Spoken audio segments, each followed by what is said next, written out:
I don't know, be sitting pretty, looking cool, sitting pretty. Woo! The guy!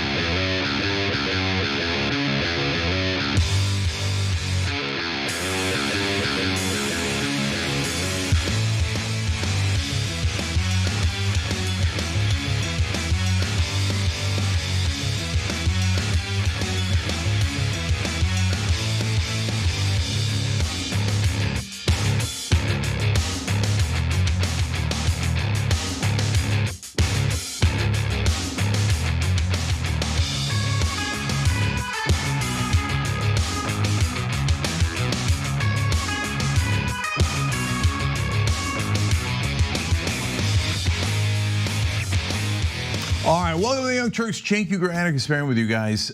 So we, often have news that could turn out badly. Okay, let's just keep it real. But today there's a special economic news that could destroy the entire global economy. And Scott Bessent, our Treasury Secretary, basically admitted it. Great, looking forward to it. So we'll tell you about that in a minute. Hakeem Jeffries has betrayed us and is working with Jared Kushner. We'll explain why, which none of the rest of the press is explaining to you. They're pretending that it was about housing and affordability. Come on, man, Jesus, it's embarrassing, right? Israel's found a new way to bribe our politicians, joy. We'll explain that to you guys. And the Republicans are in an absolute panic over data centers. Their hand got caught in the data center jar. And so now tons of Republicans in Texas saying we're gonna vote for the Democrats instead. And so that has sent the Republican Party reeling. So we'll get to that a little bit later as well. Okay, listen, the most important story of the day though is something that you're not even alluding to, not even mentioning. You're looking good. Are you working on them gains? What's going on? Well, thank you. I appreciate it. You also look great. I love the lavender, and everybody knows that's my favorite color. And I'm not afraid to say it. But very brave. Well, I appreciate anybody noticing. All right, so let's get started with the first story. We are launching an economic onslaught against Iran's financial connections around the globe. Well, I don't think there's any questions that the president's running out of options here. Our objective is to sever every economic lifeline that sustains this tyrannical regime until Tehran stands alone. We're probably in for a continuing, prolonged war in Iran. Not probably. The war is now officially indefinite. It is switched to economic chaos instead. All that is clear, guys. What might not be clear to you, as we're going to explain in this story, is they have figured out how they're going to do a new level of sanctions after having sanctioned Iran for 50 plus years. And that new level is disastrous. And the person who confessed that it was potentially disastrous is our Treasury Secretary Scott Bessent. So we're going to tell you what they're planning and why it might lead to economic collapse and much higher interest rates for you on your credit cards, your mortgages, and everything else that affects you. So buckle up and brace for impact on this disaster. Anna has a story. Now the real question is whether or not the Trump administration is actually gonna go through with this. But if you're wondering what this is, let me give you the details. Because over the weekend, the Treasury Secretary wrote an op-ed for the Financial Times announcing this new suite of sanctions against Iran, and more importantly, countries that continue conducting trade or any type of business with Iran. So Bessent wrote in the piece that at dawn begins an economic D-Day, the single greatest financial offensive ever marshaled against an adversary. So sanctions, but honestly, what's different here? The regime's final refuge now lies in the self-deception of fearful nations that still believe accommodating aggression can secure a durable peace. Now, missing from that equation is China, which I don't think is motivated by fear. China is motivated by the need of energy, the need for oil. They actually use Iranian oil to make up 80 to 90% of their oil imports, so that's something to keep in mind. Now, as I give you more details, ask yourselves whether or not the United States, with its depleted arsenal of weaponry, is willing to engage in a potential war against China. so hold on that. So in other words, Bessent is now threatening countries that do trade with Iran. And he does continue in his piece with the following. Let's take a look at the next graphic where he says that the alternative for those who tether themselves to Tehran is the foreclosure of any path to lasting prosperity.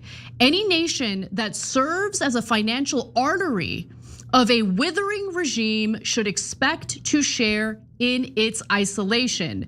To become a sanctuary for terror is to become, in the eyes of the United States, a global pariah. Those who fear the danger of defying Tehran ought not to discount the cost of testing Washington. Now, Bessent went on to share more details in a press conference this morning. Let's take a quick look. We are launching an economic onslaught against Iran's financial connections around the globe. Our objective is to sever every economic lifeline that sustains this tyrannical regime until Tehran stands alone.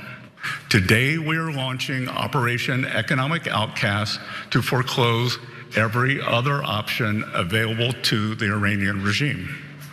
Treasury has mapped every node, every facilitator, and every network that Iran has used to smuggle oil and evade sanctions. Beginning today, the actions of Treasury and other agencies will tighten the noose and block every potential source of revenue that funds the IRGC and the evil Iranian regime. We are enforcing a zero leakage approach. There will be no minimal breathing space for the regime to rebuild its capacity to inflict terror against America and the world. Now, it's unclear whether the Treasury Secretary had just finished a jog, considering the fact that he sounded out of breath throughout this press conference. But nonetheless, he then went on to talk a little bit about how he intends to weaponize the US dollar, which comes without consequence for the United States. And we'll get into that in just a minute. Take a look. Let me be clear. Any entity that facilitates money laundering on behalf of Iran will be removed from the US dollar system. Okay, so when I say that this would actually lead to consequences for the United States, I'm not the only one saying it. In fact, during the same press conference, Scott Bessent said the same. Final video, let's take a look at that. You described this as an economic D-Day, but D-Day wasn't a threat of an invasion, and the US didn't give a timeline to Germany. So why not impose the sanctions today? Well, we are giving everyone the opportunity to remedy bad behavior. Why would I want to blow up the global financial system? We believe that it is important to level set and give people a cure period, but they should know that that will move very quickly and that we are serious. So Cenk, he says, we're not doing it today because it's gonna blow up the global financial system, and we wanna give these countries a chance to do what we're hoping they're gonna do, which is listen to our demands. But honestly, there's no reason to believe that China is going to cave to US pressure, especially with President Xi Jinping set to visit Trump in the fall here in the United States. And Trump doesn't want to blow up that meeting. Yeah. So guys, this Treasury Secretary just told you their plan is to blow up the global financial system. He literally just said it. He said, we don't want to blow it up today. That's why we're setting a deadline for later. And so if other countries do not comply with our absurd demands and deeply counterproductive demands, I'm gonna come back to that in a second. If they do not follow up with our demands, Scott Bessent just told you, we are going to blow up the global financial system. That is a stunning admission. Look, maybe it'll take 24 hours, it probably will, because the people on cable news are not like, they don't really understand what's happening in news at all, right? They're not very well educated. They don't much know about the economy or foreign policy. So their producers have to get them to learn all this stuff or at least write it down in their scripts. So I don't think they're understanding the panic that should be happening right now. So how would we blow up the global financial system? Because what I was curious about, and I did a video yesterday, a long video about why this whole economic war could lead to catastrophe. I left one thing out because I didn't know what they meant by extra sanctions. We've already done 8,000 different sanctions on Iran. We've done every kind of sanction we could imagine. So I was like, what do they have up their sleeve that I can't even think of? And it turns out they did have something I couldn't think of. Taking other countries off the dollar system. Are you insane? It is insane. That's not gonna, look, that'll hurt them, but it'll hurt us a lot more.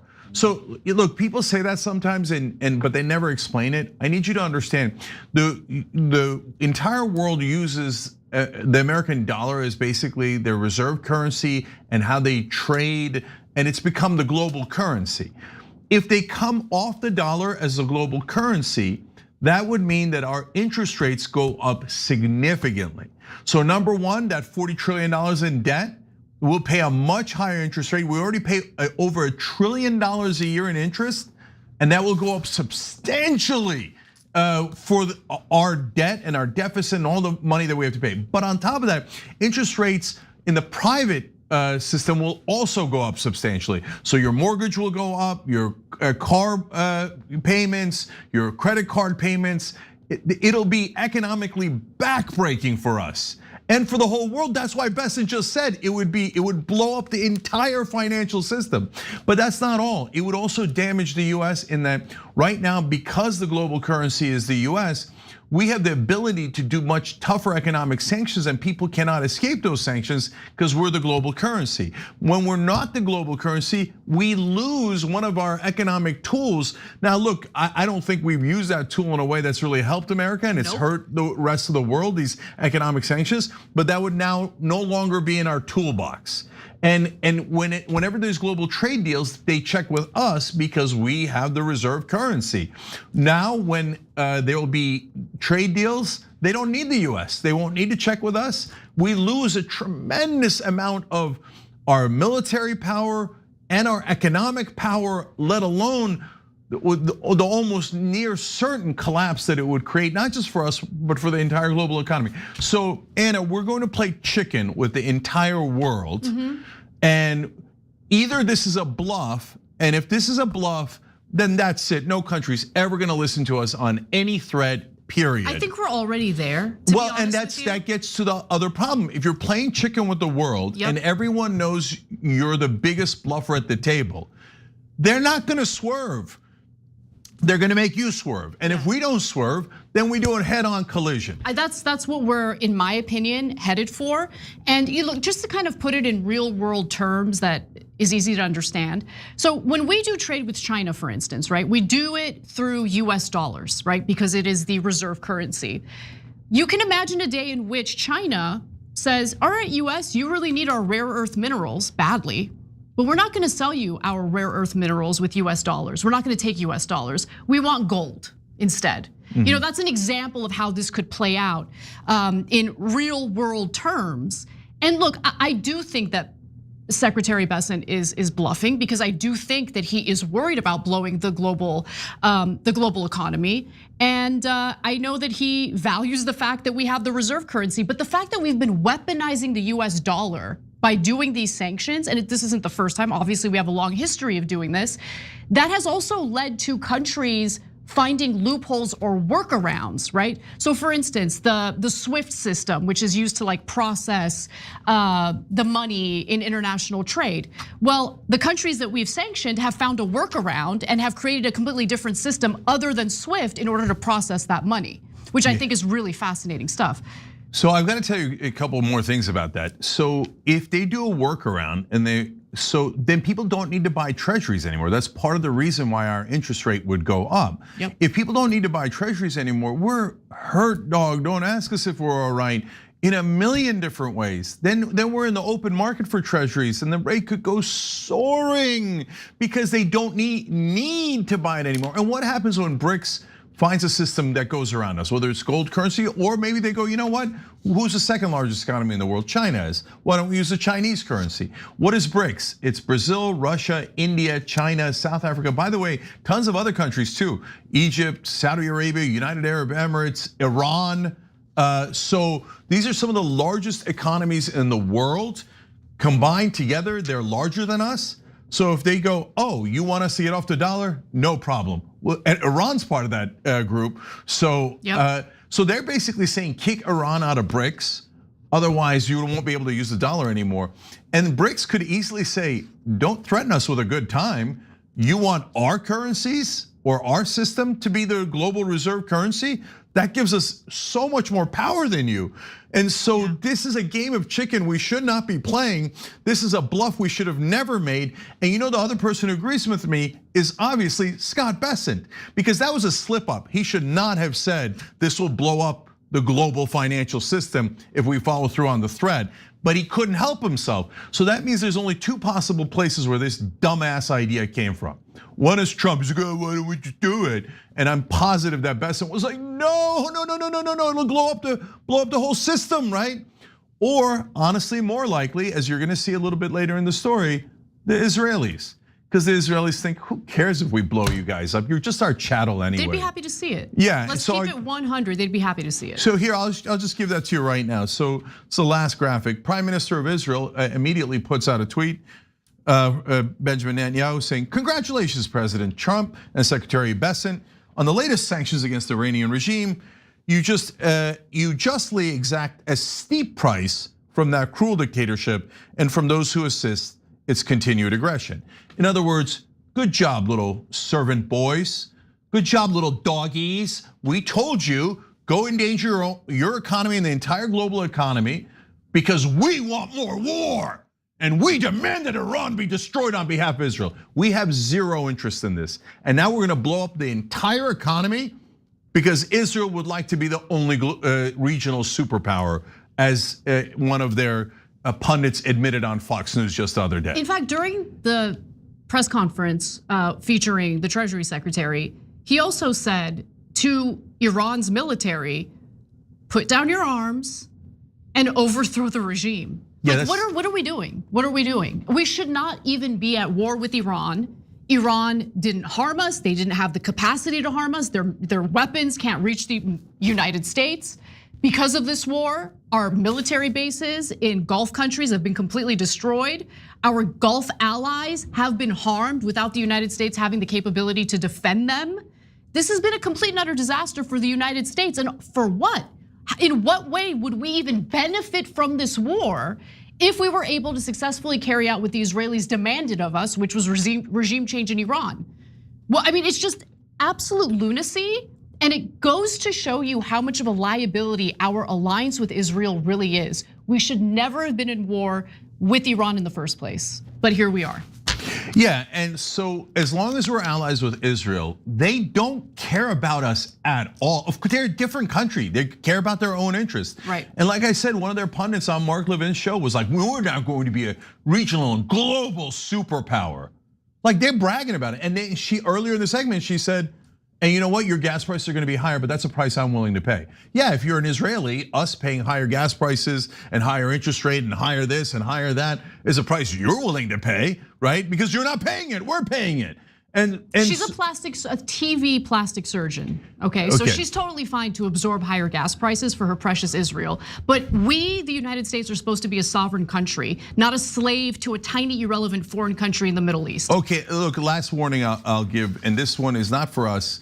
And for the public, it doesn't really matter because your opinion doesn't matter, our opinion doesn't matter. There's only one opinion that matters in terms of American foreign policy, and that's Benjamin Netanyahu. And that's why if you vote for Biden or you vote for Trump, you get Netanyahu. It doesn't matter. It doesn't matter. You vote for Hakeem Jeffries as Speaker of the House or Mike Johnson as Speaker of the House, you get Netanyahu. It doesn't matter, okay? So my warning is to Israel. So, and this isn't about anything we're gonna do, okay? This is you morons, you lunatic fascist cult that is totally out of control. Do you understand that if you destroy the American economy, that Americans are going to be furious with you? And no amount of your BS propaganda, I don't care if you buy every cable news anchor and their aunts and their cousins and their kids, and you buy every politician, you buy every priest, you buy every single leader in this country, it's not going to matter. Because we already know it's Israel. Over 60% of the country already knows it's Israel that's doing all of this. And so if their leaders go, now, hey, good American boys and girls and dogs, sit for Israel. We're not gonna sit. And it doesn't matter what we say. There's going to be a rage against Israel, and very, very justifiably. that is going to change the dynamic of our relationship with Israel in a way apparently these lunatics don't understand. And also, forget being allies, forget milking us for all we've got, forget the hundreds of billions you've taken off of us, forget your emerging militaries and technologies, forget all of that. You will become our enemies, our enemies. Have you ever been an enemy of America? It doesn't end well. So good luck. Keep pressing, keep putting that boot on the neck of Trump and every other dog that you have obviously bought, purchased here in America, and you can get your dogs on cable TV to pretend that you're the victim or something, and to pretend this war isn't for you, but it isn't going to work. You cause this collapse, and there will be a fury like you've never seen. I totally agree with you on that. All right, well, we got to take a break. When we come back, we'll talk a little bit about the illusion of a two-party system here in the United States, very much living under a uniparty. We're going to show you the latest example proving it. Why would I want to blow up the global financial system? We got a moron here.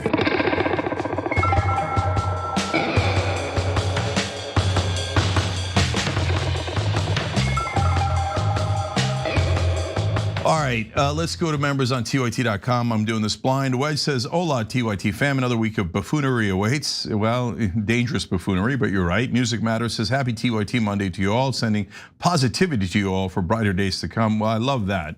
And we try to be happy warriors here, but Israel does make it tough on us by constantly abusing the American people and constantly having a bunch of liars all over media. Oh, no, it's not Israel. You're all anti-Semites. Now they're saying, by the way, they're criticizing Israel endangers Jewish lives. Please, yeah, please, get please. the F out of here, man. Bunch of disgusting, pathetic liars.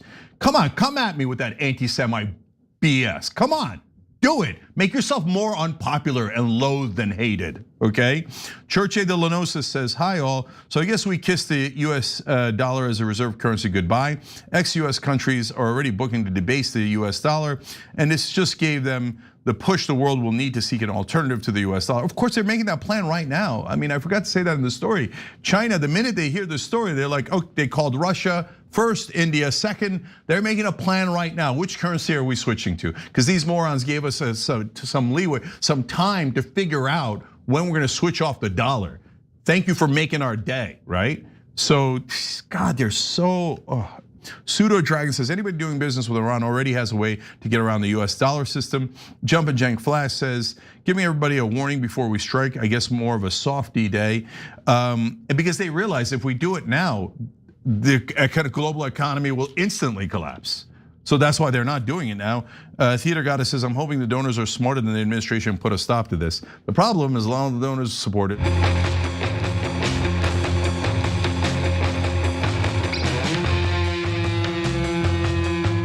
Why would I want to blow up the global financial system? We got a moron here.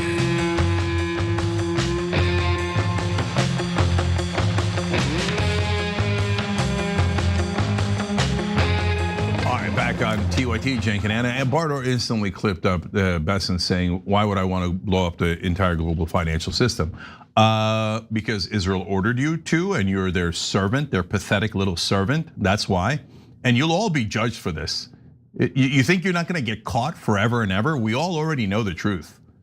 So keep paying off your media, okay? Israeli propaganda, Israeli propaganda. Keep doing it, keep doing it. See, doesn't matter, that media is not even gonna exist in a couple of years. We're all gonna say they're a bunch of traitors and nobody's gonna watch them. All right, anyways, let me give you guys some positive news. Our members that have switched over to Noble Mobile, or any of our viewers that have switched over, reporting tons of positive news back. They're saving a lot of money. Latest offer is $10 for the first month, so jump on it, that'll save you even more money. We all get cash back if we don't use our data with Noble Mobile, but we're all on Wi-Fi, so we don't use that much data. I usually pay in the 30s. The max you can pay is 50. I mean, I was paying so much more than that. You're probably paying so much more than that. Why pay more than you have to? It doesn't make any sense. It's T-Mobile's 5G system. It works terrific, nothing on your phone changes. So tyt.com/switch, please save yourself money. The earlier you do it, the more benefits you'll get, tyt.com/switch. All right, let's go to our next story. So Bombshell report in New York Times talks of a secret meeting between Jared Kushner and Hakeem Jeffries. So why has Hakeem Jeffries betrayed us and is talking to the enemy? Because he claims, or the New York Times claims, they're going to work on housing and affordability together. And Jared Kushner is going to be a big ally of the Democrats in lowering prices. And the rest of the media have collectively decided to be morons and believe that cover story. Why did they actually get together? We'll tell you. Anna has the whole story. This is one of the prime examples of Cenk Uygur being 100% correct in the way legacy media analyzes a story. Because fact of the matter is, Hakeem Jeffries, the House Minority Leader, is bought by Israeli interests. We will prove that in just a minute. And rather than focus on what Kushner's priorities are and why he would actually want to meet with Kushner, they're going ahead and regurgitating this BS about how they're thinking about housing costs and what they could do to put their heads together and do something about it. Sure. So let's get to the details of this meeting as reported by the New York Times. So the Times spoke to 5 people with knowledge of this meeting, and it was held in a private space in New York City and was described as a catch up for Kushner and Jeffries. I guess they're buddies that need to catch up. That's definitely true. Right. They have worked together in the past, and they like each other because they're actually on the same team. It's just not our team. Now, in a situation in which you have 2 members of opposing political groups coming together to actually work on policy that does improve the lives of Americans, I'm in favor of that. I think that's great. That's not what's happening here. So here's what we're supposed to believe. During the recent meeting, the pair discussed housing, immigration, and the high cost of living as potential areas of common ground. Oh yeah, Jared Kushner real worried about our cost of living. Come on, guys, how do you write this garbage? Kushner suggested that Jeffries should meet with the White House Chief of Staff, Susie Wiles, 2 people with knowledge of the meeting said. Just as a reminder, Wiles helped to get Benjamin Netanyahu reelected in Israel back in 2020. She worked as a consultant for his campaign. But anyway, I digress, let's move on. So no mention at all of Israel or foreign policy in the New York Times report about this meeting. They write that Kushner is frequently consulted by a number of Trump's advisors, and he has told people that if anything bipartisan is to get done with Congress, Jeffries is the most serious person among Democratic leaders. Wiles, he has said, is the most serious inside the West Wing. Most serious in what regard? In regard to being a gatekeeper and preventing certain information from getting to Donald Trump? In regard to setting up a situation room meeting in which Benjamin Netanyahu was there, the former head of Mossad, Barnea, was there, and they lied to Trump and convinced him to go to war against Iran, which has been completely and utterly disastrous. Is that what we're talking about here?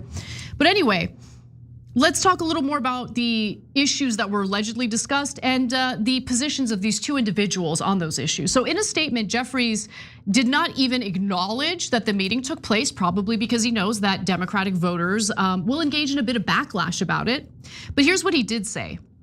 Throughout this Congress, Republicans have adopted a my way or the highway approach to governing that has failed the American people. To stop the madness, we have repeatedly made clear that an extremist approach will not work and will be met with forceful opposition. So remember, the Democrats are expected to take over the House following the midterm elections. So is this Hakeem Jeffries' way of saying, we're gonna have a little more leverage as Democrats in Congress, and as a result, we're going to cave to what the Trump administration wants? Is that what he's priming us for? And he also says, we are fighting for an affordable America.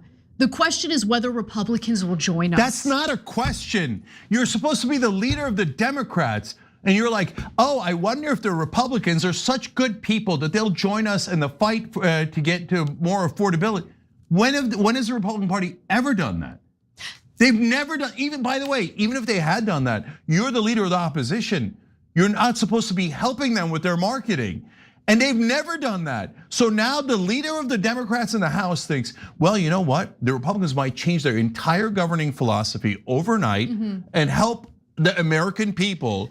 And I'm gonna tell all of you guys about how they might be wonderful people who help you right before the elections. Yeah. I mean, on that alone, what are you doing? Let alone the real reason for this meeting. Real quick, just a very brief video that highlights and bolsters what Cenk is saying. Take a look. Your plans for the housing bill, Mr. President? Are you? I don't know. I think it's so unimportant by compared to the Save America Act. There's so much talk about, oh, we're going to drive housing prices down. I don't want to drive housing prices down. I want to drive housing prices up. They came in and they said affordability. They made up the word because that's the only thing they're good at. Although I'm good at making up words too. Will you sign that housing bill? I have not. It hasn't been sent to me yet. It's coming. I understand, and then I'll make it. Here's what I would like to sign. Much more than a bill, that big deal. It's a yawn. Me, compared to the Save America Act, just about everything is a big yawn. Just a big yawn. Who cares about affordability? It's a word that was made up by the Democrats. And Hakeem Jeffries wants us to believe that by secretly meeting with Jared Kushner, he's trying to plot some sort of strategy or policy that would lower housing costs, please. So no, please. Look, New York Times gets the scoop on this meeting, but how do they get the scoop? They got a leak. So what's the price of the leak? The price is you frame it in the way that we want you to frame it. By the way, if you don't know, that is a deal that reporters make, the national reporters make all the time. They implicitly go, yes, we will lie to our audience as long as you give us a scoop, right? So we're gonna de facto lie in this case by quoting you. Now, technically I'm not lying, I'm just quoting you on what the meeting was about. And I'm not going to give I swear to you, I'm not gonna give the audience, the readers, the context of Republicans have proposed nothing on affordability. Not now, not before, not ever. Jared Kushner has never shown a single interest in affordability as a topic. But here, even if you don't agree with that, even though that's just empirical, one thing is absolutely certain that even a New York Times reporter couldn't deny, which is Jared Kushner doesn't work on domestic policy. He works on foreign policy. Now, he doesn't have any real role in the US government, not any technical role, but he is our lead negotiator in peace negotiations with who? With Iran and Hamas and sometimes Lebanon, but mainly Israel. And in fact, as we showed you last week, Jared Kushner went and met with Netanyahu for 4 hours, and he came out and said, oh, we're scrapping our peace deal with Hamas.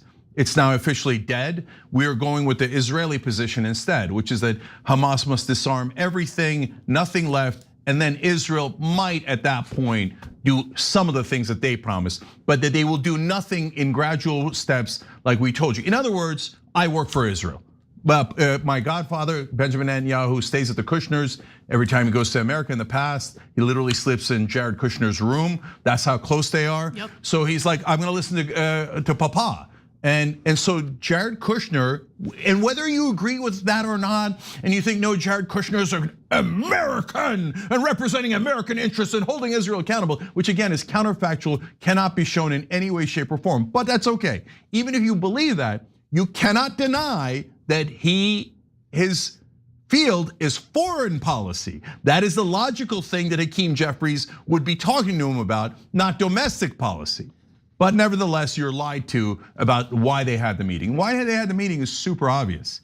It's so that Hakeem Jeffries could assure Jared Kushner and hence the Israeli lobby, yes, don't worry, if I'm Speaker of the House, we will still be your loyal servants.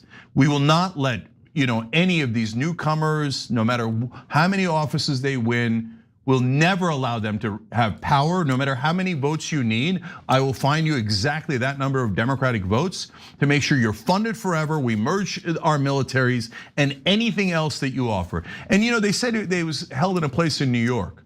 I would be shocked if it wasn't held in the home of one of the largest Zionist donors in this country. 100%. Okay, because that's where all of these meetings are, but I'm sure it's about affordability. So given this news story, given the fact that Hakeem Jeffries met with Kushner secretly in private, and we're all being lied to about what they were actually discussing, I think it is incumbent upon progressives in Congress to take a stand and say, we do not support Hakeem Jeffries as the Speaker of the House. Now, will we hear from a single progressive including those who vociferously defended Hakeem Jeffries as Speaker of the House, people like Representative Alexandria Ocasio-Cortez. Does she still support Hakeem Jeffries as Speaker of the House? Honestly, like publicly in their statements, I don't know anyone in Congress that has been more vocally supportive of Hakeem Jeffries than AOC. And that is unconscionable. To be fair to AOC, there's not a single Democrat that said that Hakeem Jeffries should not be our Speaker. Does a progressive caucus exist? I don't think so. Is there a single progressive in Congress? So this, I mean, remember Hakeem Jeffries just last weekend said, "Oh, we're not going to do Medicare for all." And he was asked, by the way, a rare good question on mainstream media. Wait, weren't you a co-sponsor of Medicare for all for over a decade? And why did you change your mind now? Now, just as you're going to gain power and be Speaker of the House and could actually push it to a vote. His mind wasn't there in the first place. Yeah, we all know that. He was lying. We told you he was lying. We unearthed so many Democrats who were co-sponsors for Medicare for all when it was hot and it was popular to do and they were gonna run for higher office. And we told you they were frauds and they didn't mean it. If it ever came up for a vote, they'd vote no. And now Hakeem Jeffries has said it publicly. Oh, no, I'm not gonna do Medicare for all. And why do you think that he's going around reassuring everyone right now? Because it looks like the Democrats are about to win. That's what all the polling shows. So he goes on TV and reassures his donors and big pharma and the drug companies, don't worry, we're still sellouts. I'm still your bitch and servant. And so if the Democrats gain power, I promise we won't do anything. We will do the same BS we've done for all of your lives. There was nothing we could do. Oh, filibuster, parliamentarian. Don't worry, I'm on your side, Mr. Donor, I begged you, I'm your servant. So he does that for all the drug companies and all the insurance companies. Then this weekend he goes and meets with Kushner and he's like, don't worry, Israel, my biggest benefactor. I will always be your servant. And I will make sure that none of those Democrats that are opposed to Israel have any power. So don't worry, if the Democrats win the elections, you're still the boss of us. And so the only housing prices they discussed there, Anna, was how much housing prices are gonna be in the condos in the Trump Riviera in Gaza. In fact, I mean, look, that is what the common interest here is between Kushner and Hakeem Jeffries. Now look, Hakeem Jeffries isn't a cheap prostitute, he's a pretty expensive prostitute. And if you don't believe me, let's take a look at graphic 7 here, where you will see that the Israel lobby has bought him for nearly $2 million. $1.741 million, and money talks. Now, as far as Jared Kushner goes, what is his #1 interest right now? Profiting off of the blood-soaked land in Gaza. Let's take a look. There are real fears on the part of Arabs, and I'm sure you talk to a lot of them, who think once Gazans leave Gaza, Netanyahu's never gonna let them back in. Maybe, but I'm not sure there's much left of Gaza at this point. So, if you think about even the construct, like, Gaza was not really a historical precedent, right? It was the result of a war. And so my sense is I would say, how do we deal with the terror threat that is there so that it cannot be a threat to Israel or to Egypt, right? I think that both sides are spending a fortune on military. I think neither side really wants to have, a terrorist organization enclaved right between them. In Gaza's waterfront property, it could be very valuable. But I think from Israel's perspective, I would do my best to move the people out and then clean it up. Of course, Kushner lacks any self-awareness because you want to talk about terrorism. He is part and parcel of a terrorist regime that is carrying out or is advocating for the mass slaughter of civilians in a tiny little enclave of land that he's salivating over for his own little business deals. Yeah. And he's hoping, Jeffries will help him out with that too. Yeah, first of all, I want to do a blanket correction. I've said on a couple of occasions that Jeffries has taken $5.5 million from the Israeli lobby. I was confusing him with Schumer, and so he's only taken 1.7 million, as you saw in that graphic. That's the latest numbers. Number two, the media says, well, of course that doesn't affect him. Politicians are such angels, and Hakeem Jeffries in particular is practically a saint. That's why $1.7 million he totally ignores, doesn't care about it at all, and he just objectively loves Israel and is a hardcore Zionist, not because of the 1.7 million, because he was born that way. He woke up one day and he's like, oh God, I hope we give Israel everything. And if they need wars that'll destroy our economy but help them, get us killed but help them, and they need trillions of dollars of wars, golly gee, I'm gonna do that out of the blue because I love Israel so much. Come on, how moronic do you have to be to not realize these guys are all bought? Really? Come on, New York Times reporter, I challenge any of you to a debate on whether these politicians are honest or if the 1.7 million purchases them, period. It's obvious bribery and they're obviously corrupt and they obviously work for Israel. By the way, in domestic policy, they work for Pfizer and Johnson & Johnson and ExxonMobil, etc. But all of you liars never tell your readers that. Instead, you pretend that money in politics is irrelevant. So lastly, Anna brought this up earlier. So we're kind of known for talking to the right wing. So we're making this criticism. So how does that jive? Guys, when the right wing comes to you, Marjorie Taylor Greene, Joe Kent, whoever it might be, and they go, you were right. We're totally against this war. We're against Trump during this war. You were totally right about Israel. We're now against Israel. We're against Trump supporting Israel, and we're now totally done with Trump. They have come to us. That is a good thing. Hakeem Jeffries is going to Jared Kushner. Okay, if I'm wrong, and after that meeting, Jared Kushner turns into a progressive populist and like it dedicates his life to affordability, well, then I'll come out and say, oh, my bad, then they should have met. Yeah, right? The guy who tried to buy an island in Albania for his bunker needs, for his underground bunker needs. Why do you need the underground bunker? Why is Trump so obsessed with the underground military bunker, beneath the White House? Because Israel is planning to use nukes or have us use nukes.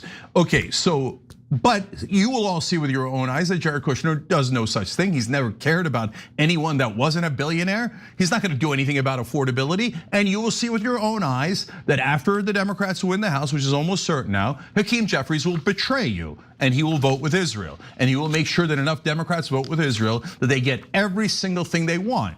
And then at that point, if the rest of the Democrats are still servants of Hakeem Jeffries, then we will go nuclear on those Democrats. Because that means, then third parties become much more realistic in 2028. Because that would be the Democrats saying, it doesn't matter how much you vote for us. You can give us 100% of Congress and the White House and 100% of the Supreme Court, and it's not gonna matter. We're gonna serve Israel and all the donors anyway. But Jake, look, this is like the one main point of contention between the two of us, because I think I'm already at a place that I think you're gonna eventually get to, which is there is no hope with the mainstream Democratic Party. No, there's one hope. There isn't, okay? Because the establishment, those in positions of real power in the Democratic establishment, the leadership of the Democratic establishment, thinks that they can keep doing the same thing they've been doing after winning elections, which is screwing their voters over. So Anna, that is not a point of contention between us. That is obviously true.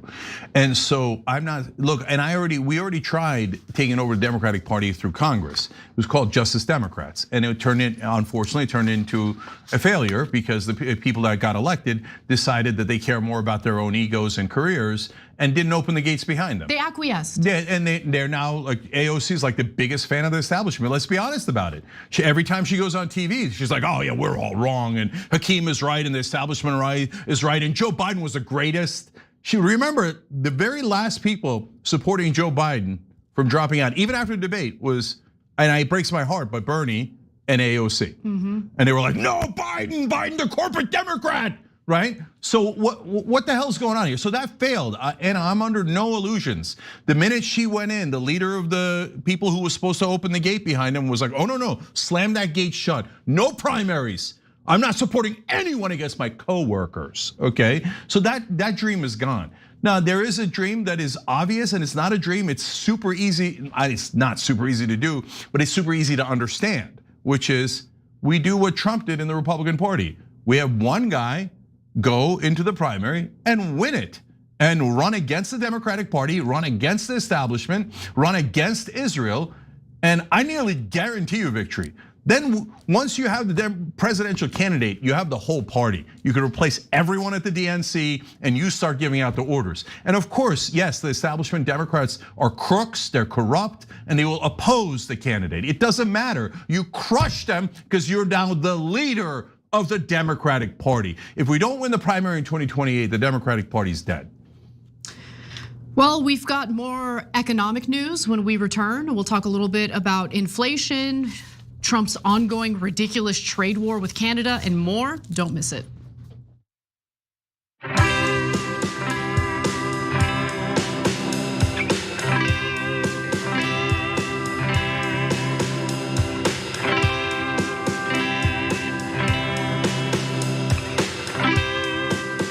All right, let's go to Super Chat. Elliot ZP says, don't underestimate the resolve of these guys to completely destroy this country for Israel's smallest gain. No, I don't underestimate that at all. I mean, if Israel thought that they could get, one more square mile of Lebanon or Syria or Gaza, they'd destroy all of America. They wouldn't care 1 second. Look, we're not talking about this because it's uncomfortable, although Anna started talking about it, but for American Jews, I've never seen them care about chosen people or believe in that nonsense, that fairy tale, right? But tons of people in Israel don't view other human beings as fully human. So that's why they don't care about anyone else at all. That's why to them, like 1 million Palestinians versus 1 Israeli is not an open question or a hard question. It's supremacism. They're like they're not humans. Yeah. We are the humans. It's a Nazi ideology. It's toxic nationalism, which is Nazism. Okay, and so it's a cruel trick of fate and history that it wound up this way, but it is.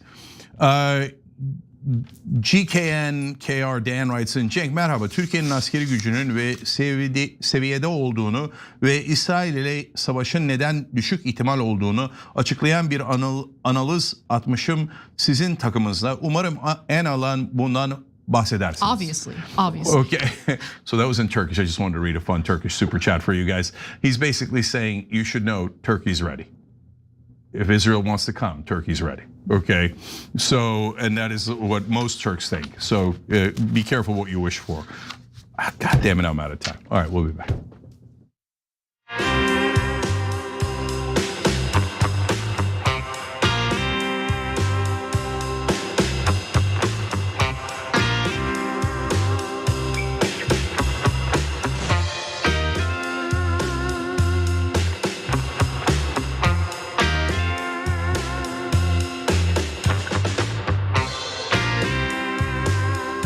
Turkey.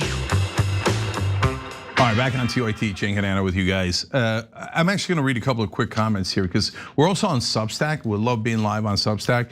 GWB wrote in there, Secretary of the Treasury. Oh, I like that one. Okay, look at that Substack audience coming in. Frederick Cox said, Hakeem Jeffries has unintentionally moved me and many others I know deeper into the Democratic Socialist community. Look, brother, what I would say to you is I totally get it, and definitely progressive populist, in my opinion, is the right way to go. I would ask you to think more about the populist left rather than DSA. It is different, and I know not a lot of people know that difference, but the populist left is the thing that is super duper popular. That's all of our popular policies in one place. Last one is Father Russell 5303 wrote it on a super chat.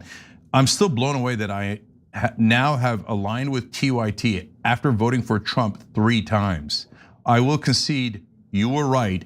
He's an agent of Israel. I have so much respect for people like you because it takes a lot to admit you were wrong, and it's okay. We all are wrong time to time. And the important thing is to learn lessons from past votes, past political behavior, and change. The thing that I want more than anything, you don't have to agree with voters on the left, but I want us to all see ourselves, ordinary Americans who don't have positions of power, as human beings that need to work together for a better future for our country. That's the most important thing to me, right? We might have disagreements, but there are areas of agreement.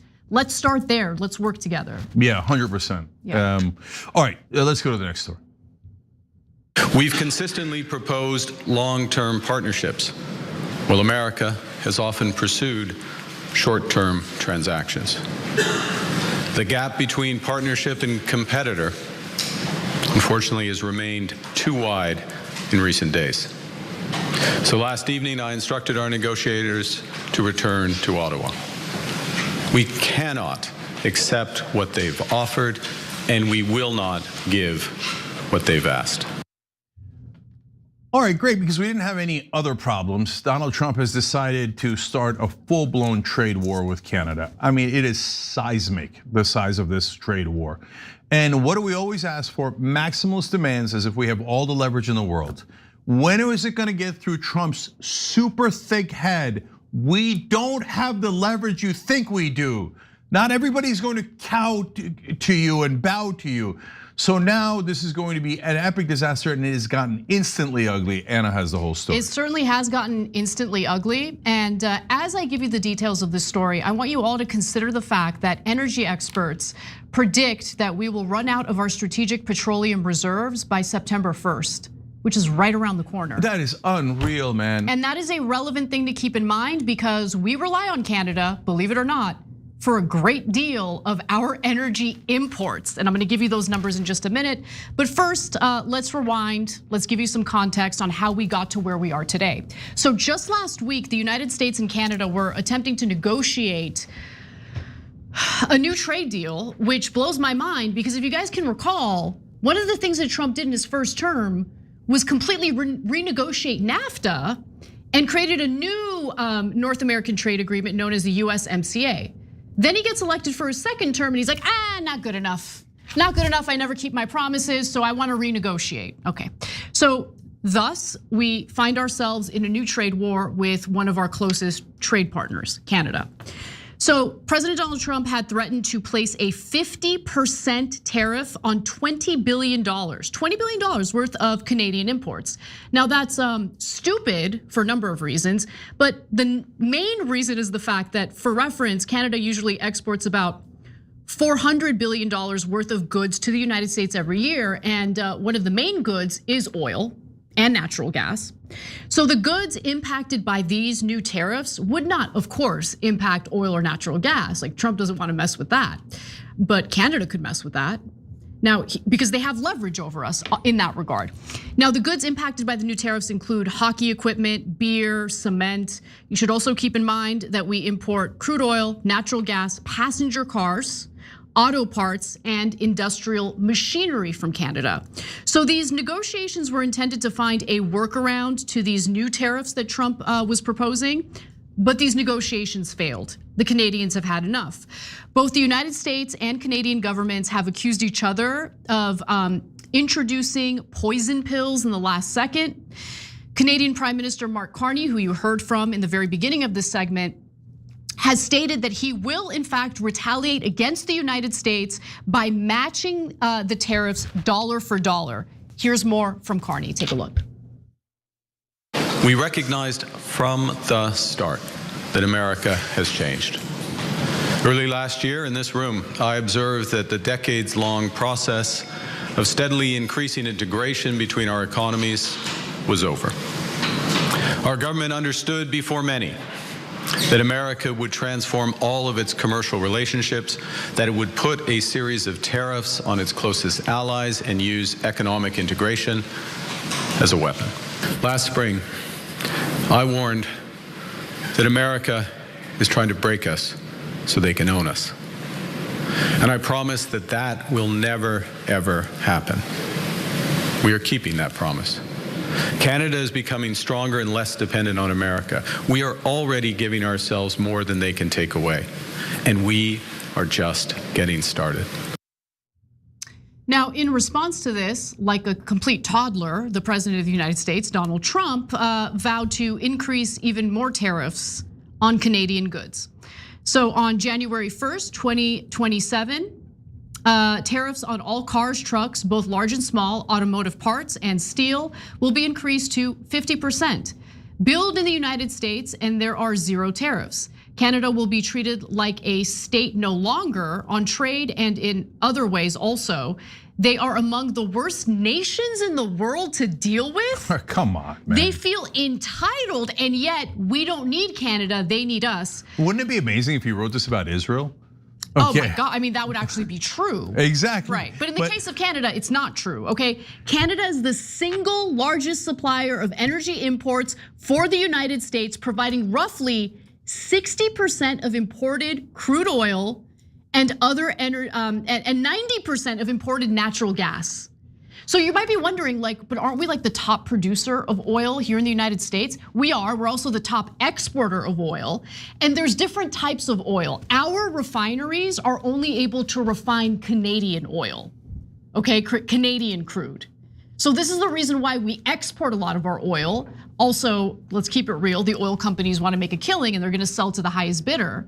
But in this case, to say that we don't need Canada is laughable to say the least. Yeah. So our oil is not our oil, it's ExxonMobil's oil. They keep calling it our oil or energy independence. That's such a giant lie by mainstream media to trick you into thinking that, oh, when we drill, baby, drill, that's not for ExxonMobil's benefit, that's for your benefit. No, it's not. It is our oil once it's in the ground. Once we do the drill, baby, drill, it's now ExxonMobil and Chevron's oil, and they can sell it anywhere they want, and they do. So it gives us no energy independence at all. That's why we have to import so much oil and gas from Canada, because they make a bigger money by selling it outside the country than they do selling it inside the country. So that's why we're dependent on Canada. And our relationship with Canada until Trump has been excellent. They actually are a special ally, and they actually give us things in return for what we give them, and we have a mutually beneficial relationship. The country that feels entitled to everything we have and gives us nothing back is Israel. But Israel can't be touched, so what we've done is we've started a war for Israel and Iran, but now today, as we're starting this war, trade war against Canada, Scott Bessent announced that we might take other countries off the dollar and start a massive global economic meltdown and a warfare against the rest of the planet. It's because you know who does business with Iran right now? China, India, Russia, Brazil, Indonesia. And by the way, Bessent kept talking about like allies of ours better not do anything with Iran, otherwise they're gonna cut you off. Well, wait, what allies is he talking about? Because China and Russia aren't allies. Are you talking about, these are other parts of countries in BRICS, Saudi Arabia, United Arab Emirates, Egypt. So are we now going to say, hey, we were protecting you with our bases there? Just kidding. Not only did we not protect you, we sent all our defensive missiles to Israel and you got bombed anyway.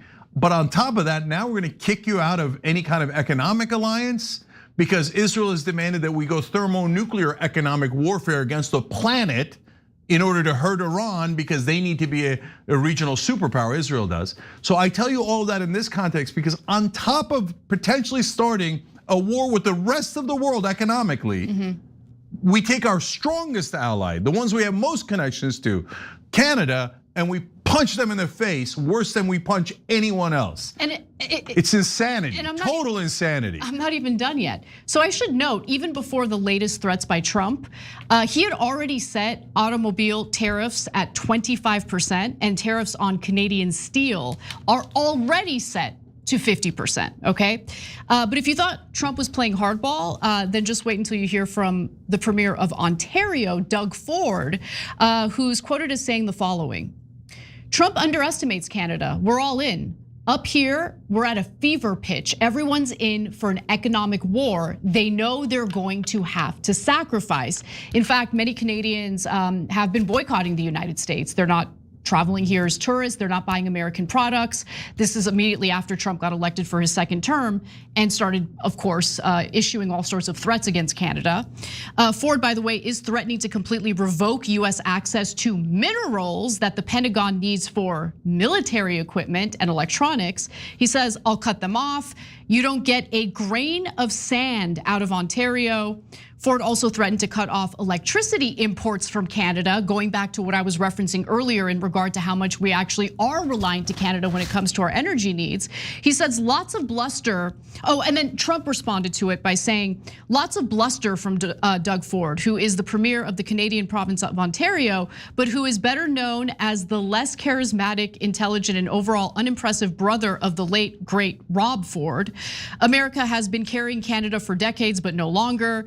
The United States will always be far bigger, richer, and stronger than Canada. Let me just remind you all, we're $40 trillion in debt, and the bond yield for the 30-year bond is increasing because of our insane amount of debt. But anyway, without the United States, Canada could survive. It's where they get all of their money, and because of their current bad leadership, primarily Carney and his flunky Ford, they will not be allowed to keep taking advantage of the US.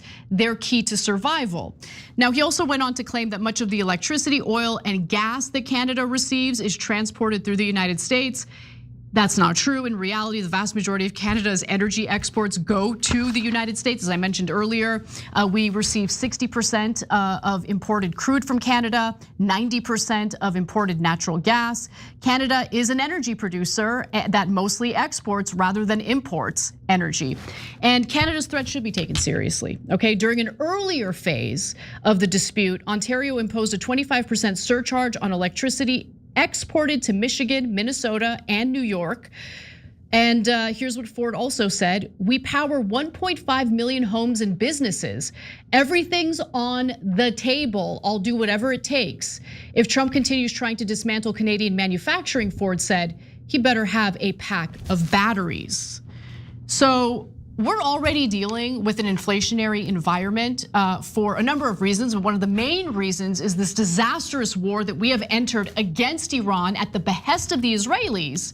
And then to make matters worse, Trump is doubling down on the most moronic trade wars you can imagine. But don't worry, a reality show plastic surgeon, okay, her name is Dr. Sheila Nazarian, told Mark Levin, it's okay, I'm willing to absorb higher costs as long as Israel gets what it wants. Take a look.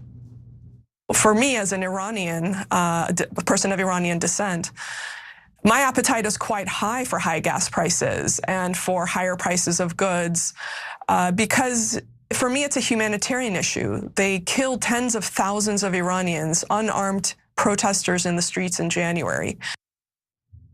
She hasn't spared a single word in regard to the innocent civilians in Iran who have been, slaughtered by US and Israeli bombs in this stupid, disastrous war, including all those little girls who were killed in Manab in the opening salvo of the war on February 28th. Yeah, so first of all, she says as an Iranian, no, she is an advocate for Israel, doesn't care about Iran at all, okay?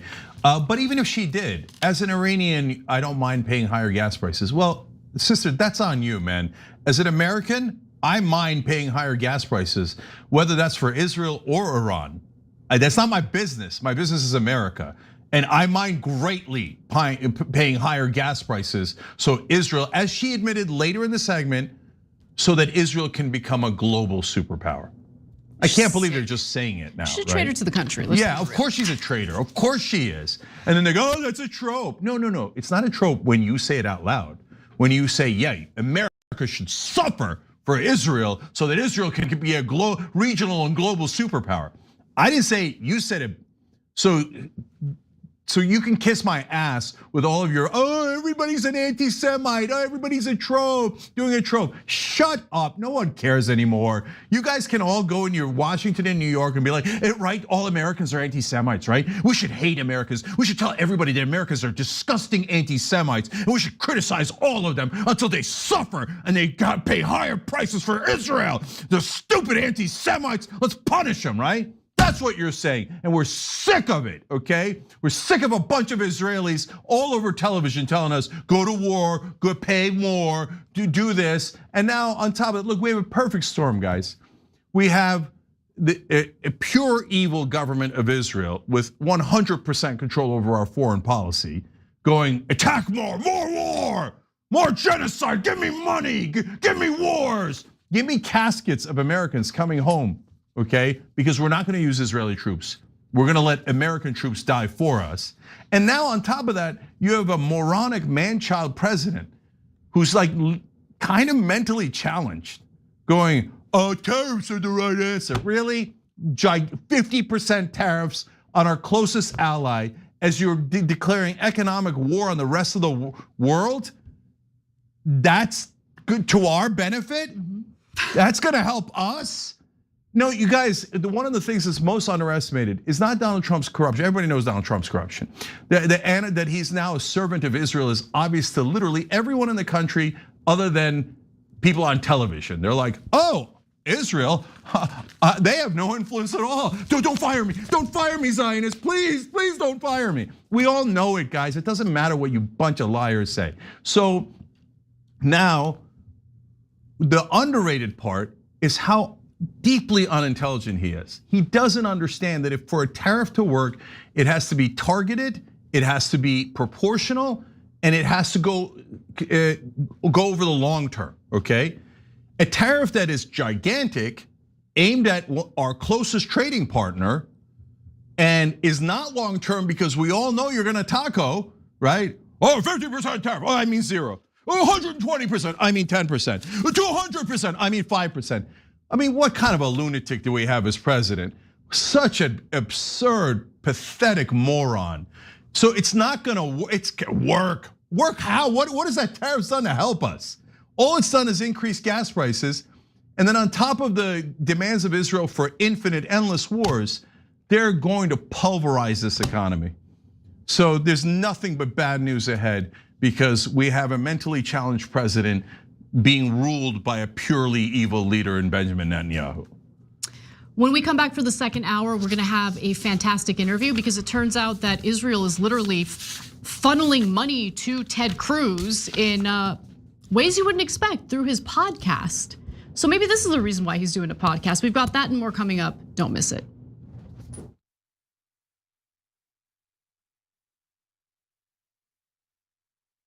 I don't care if you're Christian. In fact, I will fight for you to have your religious liberty and practice your Christianity. I believe in that.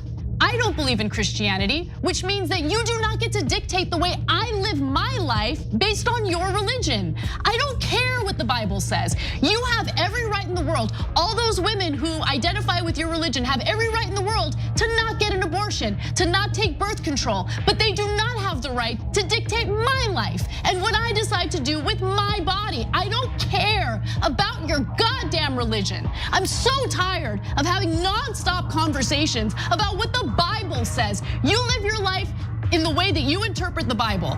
Again, I don't care, but you don't get to take the Bible and tell me, well, the Bible says this in this chapter and this verse. I don't care. I don't care. I don't believe in it. And I have the right, based on our Constitution, to not believe in it. No part of Gaza has been left unscathed. Ain't a whole lot left. I don't know why they need any more bombs. Let us be clear. The United States provided $18 billion in military aid to Israel. Netanyahu, indiscriminate bombardment, have killed more than 50,000 civilians, 60% of whom are women, children, paramedics, and journalists. All of this is against basic human decency. You don't starve children with absolutely no humanitarian aid getting into Gaza. It is a war crime.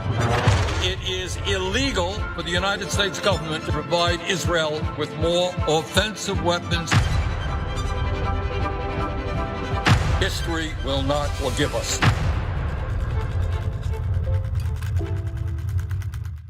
We've been on our phones too much. I feel like we just need to touch grass or something. I told you. I mean, you know what? Let's actually do it. Let's touch the grass. Whoa. Andrew Yang? It's not racist, right? It's him. Yes, it is I, Andrew Yang, out here giving money away as usual. Wait, but literally? Do you use a phone? Noble Mobile will cut your wireless bill in half every month, and you get paid even more if you log off, look up, and touch grass. Oh, I actually have some grass if you... I don't think that's the kind of grass. Not that kind of grass, unfortunately. Whoa, wait, what the... Whoa. I guess that kind of grass works too. All grass works. All grass and we get cash? Wait, did you see that, babe?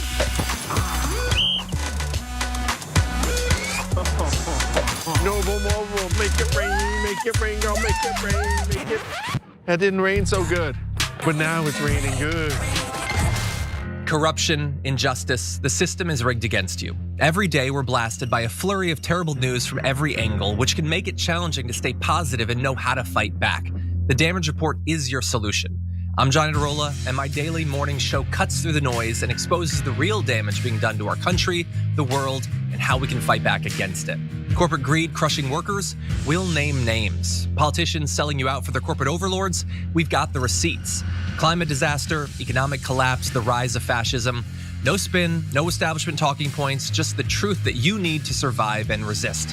But it's not all doom and gloom. We'd love to have you join the Dragon Squad, our community of positive-minded activists who turn the day's news into positive action. With new episodes every weekday, listen to The Damage Report to get honest news, unflinching commentary, and daring coverage you won't find anywhere else. Listen to The Damage Report on Spotify, Apple Podcasts, or wherever you get your podcasts, because understanding the damage is the first step to fixing it. Why would I want to blow up the global financial system? Yes, you did. Yes, you did.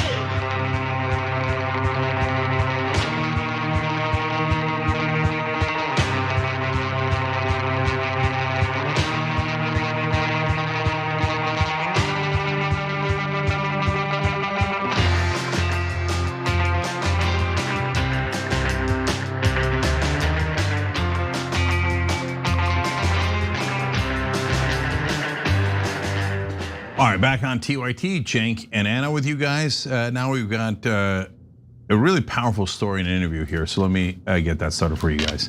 So Senator Ted Cruz weirdly has a podcast, and we never really understood why. And we thought maybe he's just trying to do more marketing for his runs, etc. And then it turns out that podcast gets money, and then it gets funneled to his PAC. Now, you guys are not going to be able to guess which foreign government has been funneling millions of dollars into that podcast. I know what you're thinking, probably Canada or Bolivia, but it turns out it might be a different one. Anna, tell us about it. Well, Responsible Statecraft has been and is continuing to absolutely crush it in their reporting. And one of their latest reports is titled, "Israel is sponsoring ads on Ted Cruz's podcast. Is that legal?" Under an unusual deal with iHeartMedia, revenue from the show goes to a pro-Cruz super PAC. Now, just looking at that headline alone, I assumed, no, there's no way this is legal. Well, there have already been complaints to the FEC, and just wait till you hear the details on that. So the advertisements are apparently part of a $7 million I Am Israel campaign that was launched back in June. So it's geared toward encouraging Christians here in America to visit Israel and see biblical sites for themselves. And here's how the money makes its way to Ted Cruz's super PAC. So iHeartMedia, which has syndicated Ted Cruz's show, it's called Verdict with Ted Cruz, and they've done so since 2022. They cannot legally pay Senator Cruz directly for ad revenue. So what they've set up in this kind of unprecedented deal is ad revenue gets directed to a pro-Ted Cruz PAC. Okay, so it's associated with the show's advertising sales to the Truth and Courage PAC, a super PAC dedicated to ensuring that Ted Cruz is reelected to the United States Senate. As Responsible Statecraft reports, the company has given at least $1,738,000 worth of digital revenue to the Truth and Courage PAC since 2023, and that's according to the Federal Election Commission filings. So some did file a complaint with the FEC, hoping that maybe something can be done about this, because obviously this is an effort to influence Ted Cruz even more than he's already influenced by Israeli money. The agency, though, the FEC, ruled in Ted Cruz's favor, finding that there was no available information to indicate that Cruz solicited, directed, received, transferred, or spent the funds iHeart paid to the PAC. So we're still pretending as though these super PACs act independent of the candidate, okay, which is a joke. Cruz's role was limited to hosting the podcast, and he does not appear to have been involved with the decision for iHeart to pay the PAC. Nonsense. Meaning that he did not direct or solicit any funds, the commission found. What a load of garbage. Now, luckily, to help walk us through this story and what transpired with the FEC is one of the people who's on the byline for this story, Connor Eccles, a reporter and the managing editor over at Responsible Statecraft. Connor, thank you so much for joining us. Thank you for having me on the show. So let me just start off by asking you, are there any campaign finance laws anymore? Because this is obviously a way of funneling foreign money like directly to a senator. Yeah, I mean, in practice, these laws are extremely weak, as you're pointing to, right? The experts that we talk to for this story who deal with campaign finance law are sort of shocked by the extent to which you can make some of these arrangements work. And, you know, in the case of the Truth and Courage PAC, the name of this PAC that is technically not Ted Cruz's, but that only spends in favor of Ted Cruz related causes. All the way back to 2020, they were technically the owners of Cruz's half of this podcast. And then they sort of sold those rights, or they passed along those rights to iHeartMedia so that they could then receive ad revenue. And so what we've seen in the past 4 years, like you said, there is about $2 million going from various companies and various organizations through iHeartMedia as an intermediary straight into a PAC that supports Ted Cruz. And the staffers of that PAC, believe it or not, are former staffers for Ted Cruz. Oh my God, that is shocking. I would not have guessed that. Because I know it's totally independent of Ted Cruz, but only spends money to get Ted Cruz reelected. So it is so independent, it cannot help Ted Cruz at all. All right, so now, I just want this to be clear, like theoretically anybody can do this, right? So if any foreign government can funnel millions of dollars to anybody's podcast. So, and this is what I wanna run by you. So if we wanted, not that we have any connections to money in Qatar, unlike the fevered dreams of the Zionists here in America. But anyways, but let's say that we did. That we go to Qatar and go, give me $1 billion. You know what? I'm gonna have podcasts that link to the PACs of every progressive running, and they're all gonna get $10 million, $20 million, etc. Hey, it's just ads for my podcast, and it just happens to be going to their PACs, and it's independent of them. Now every dollar goes to helping them get elected. Could we do that? In theory, yes. The question that would go before the lawyers is, well, there's two questions. One would be, is this being done at a fair market rate? So in theory, your podcast has to be popular. It's hard to tell exactly how popular Ted Cruz's podcast is because we don't have those numbers, but we've seen some as high as 2 million downloads a month. The second thing is that you as a candidate can't, quote unquote, like direct that money to go towards the PAC because you have to be legally distinct as an entity from the PAC. That could mean that all of these other people around you understand your interests and will act in your interests. But if there's evidence that you directly ordered that money to go from A to B, then that's a problem. And the same is true of if the Israeli government explicitly tells iHeartRadio that they want that money earmarked for the PAC. That would also be a violation. But again, it's a black box, right? We are not going to be able to get easy access to any of that information anytime soon. So we are to believe that Senator Ted Cruz had no say and that iHeartRadio decided independently, we're gonna send this money to a pro-Cruz super PAC. That's what we're supposed to believe. Okay. And by the way, that if they were sending it to, let's say, a Tallarico PAC instead, Ted Cruz would keep doing the show. All right, or he might stop entirely unless it went to his PAC. Well, and ironically, they're actually now using the Truth and Courage PAC to spend against Tallarico and in favor of Ken Paxton in Texas as we speak. This is amazing. So I don't know if you have any insight into the FEC's investigation into this, if there was an investigation at all. You know, you have complaints filed with the FEC. FEC comes out and says nothing wrong. Ted Cruz is doing nothing wrong. Okay, did they actually carry out an investigation? And if you know anything about it, can you give us details? That's a bit of a black box for me. All I've got access to is sort of those FEC documents that you shared some of the quotes from on the screen earlier. It's not clear to me that there was any sort of major investigation. There were clearly conversations with Cruz because he himself said that he attended at least one meeting with representatives of iHeartMedia as part of the acquisition process of the podcast. But what happened in that meeting, whether there are notes related to it or recording or anything like that, we just don't know. Okay, so there's also a story about how Israel is funding Christian Zionist organizations. I'm gonna connect it back to Ted Cruz in a second, but tell us about that. Right, yeah, so the I mean, there's been a lot of things in this case. I think that what you're referencing it's something Angels, I believe, is the name of the.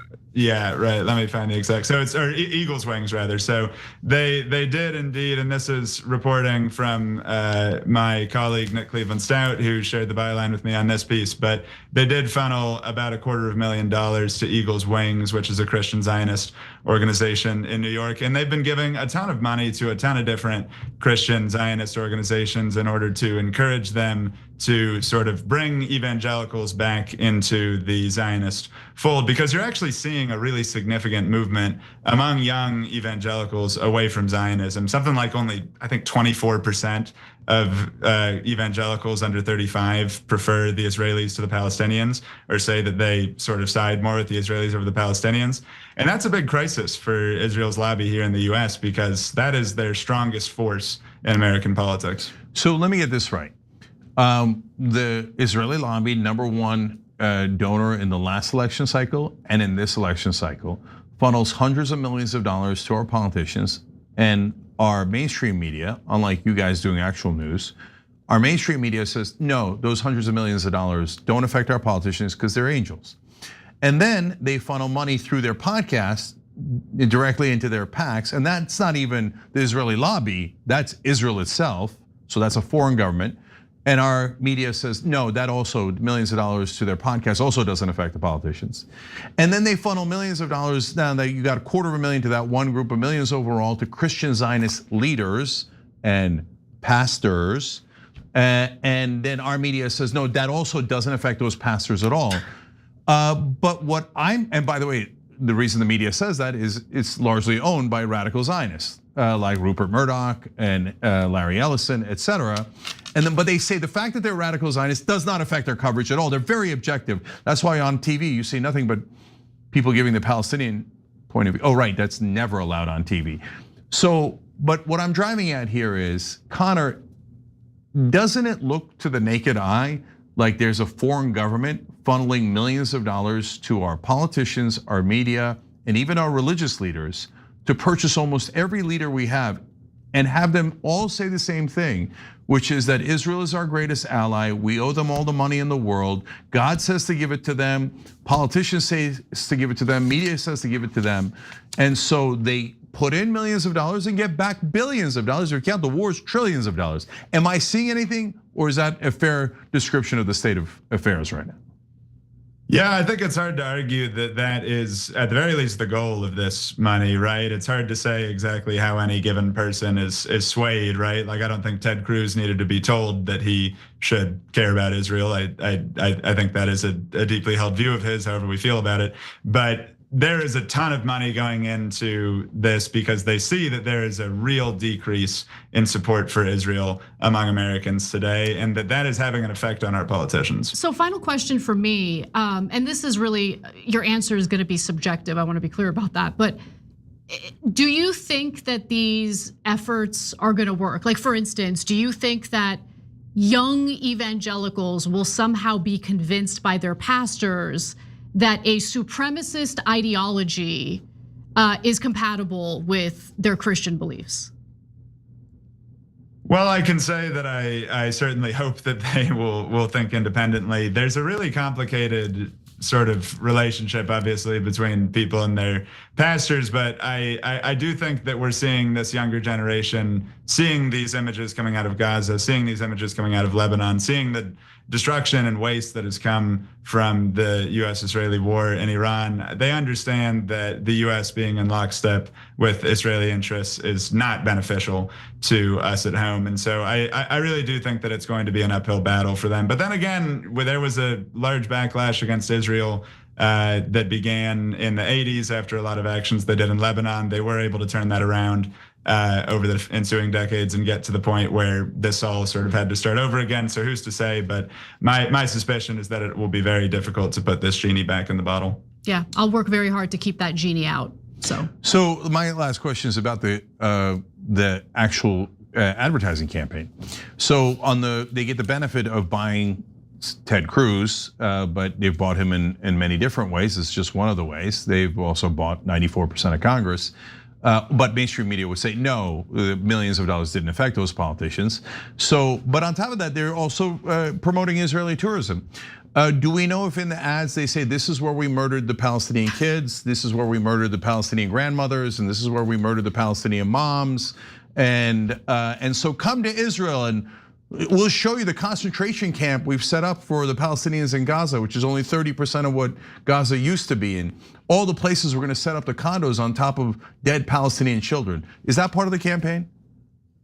No, it's not. Of course, they do hold that out. They do hold that out. But I mean, that's, you're pointing at a really important thing, which is that what these ads are trying to do is to speak to Christians as Christians. They're saying that it says, come to Israel and you will be changed. This is an experience that will allow you to have a different perspective on all of these biblical sites that you read about, that you hear about from your pastor. But the reality of it, and what Israeli officials said around the launch of this campaign, actually, let me see, the Israeli ambassador to the United States said, "We've accomplished so much in the last 3 years. We have defeated our enemies. Now it's your turn. Now you have to start again. Bring the groups to Israel." So what they're saying is, if you bring these groups to Israel, they'll be able to start rehabilitating their image after these years of war and destruction. Or they could try to rehabilitate their image by not slaughtering innocent people in multiple countries simultaneously, or dragging the United States into a disastrous war that's like creating havoc in the global economy. They could try that. Right. But I know that that's real challenging for the Israelis, especially when they're practicing a supremacist ideology. Okay. But anyway. So we're wrapping up, but I just want to point out one thing that Connor just mentioned there. Connor, in that quote, he seems to be kind of confessing. He's saying, now remember, we bribed you through the podcast and we bribed the Christian organizations. So it's now your job to bring them to Israel so we can have more tourism dollars, and so we could brainwash them with our propaganda into thinking that good Christians should be anti-life and should be for murdering kids. And so he almost seems to be directing them. He's saying, now that we've paid you, it's your job to help us do this propaganda. Am I mishearing that, or did he accidentally kind of say it out loud? No, there's certainly some of that. I mean, he's pointing specifically to this money coming from the Israeli government itself to these different ad campaigns, but the goal is clearly that. The goal is that, by putting this money into American organizations, and it's not just iHeartMedia, you could see these ads on YouTube, on Hulu, on all kinds of different platforms, that they're trying to push for people to come and to see something different than what everyone has seen on their phones for the last 3 years. Connor, what can I say? Keep doing what you're doing, keep crushing it, and we're happy to feature the work that you're doing because it's super important. And legacy media refuses to cover stories like this that are incredibly important and consequential to our lives here in the United States and the lives of innocent people in the Middle East, of course. So thank you again, and we look forward to hearing from your reporting in the future. Great, thank you for having me. Of course. All right, everybody, we got to take a quick break. When we come back, I actually want to talk about that story that Cenk had teased earlier in the show. Greg Abbott doing a 180 on data centers. Why did he do the 180? We're going to give you the details when we come back. Obrador.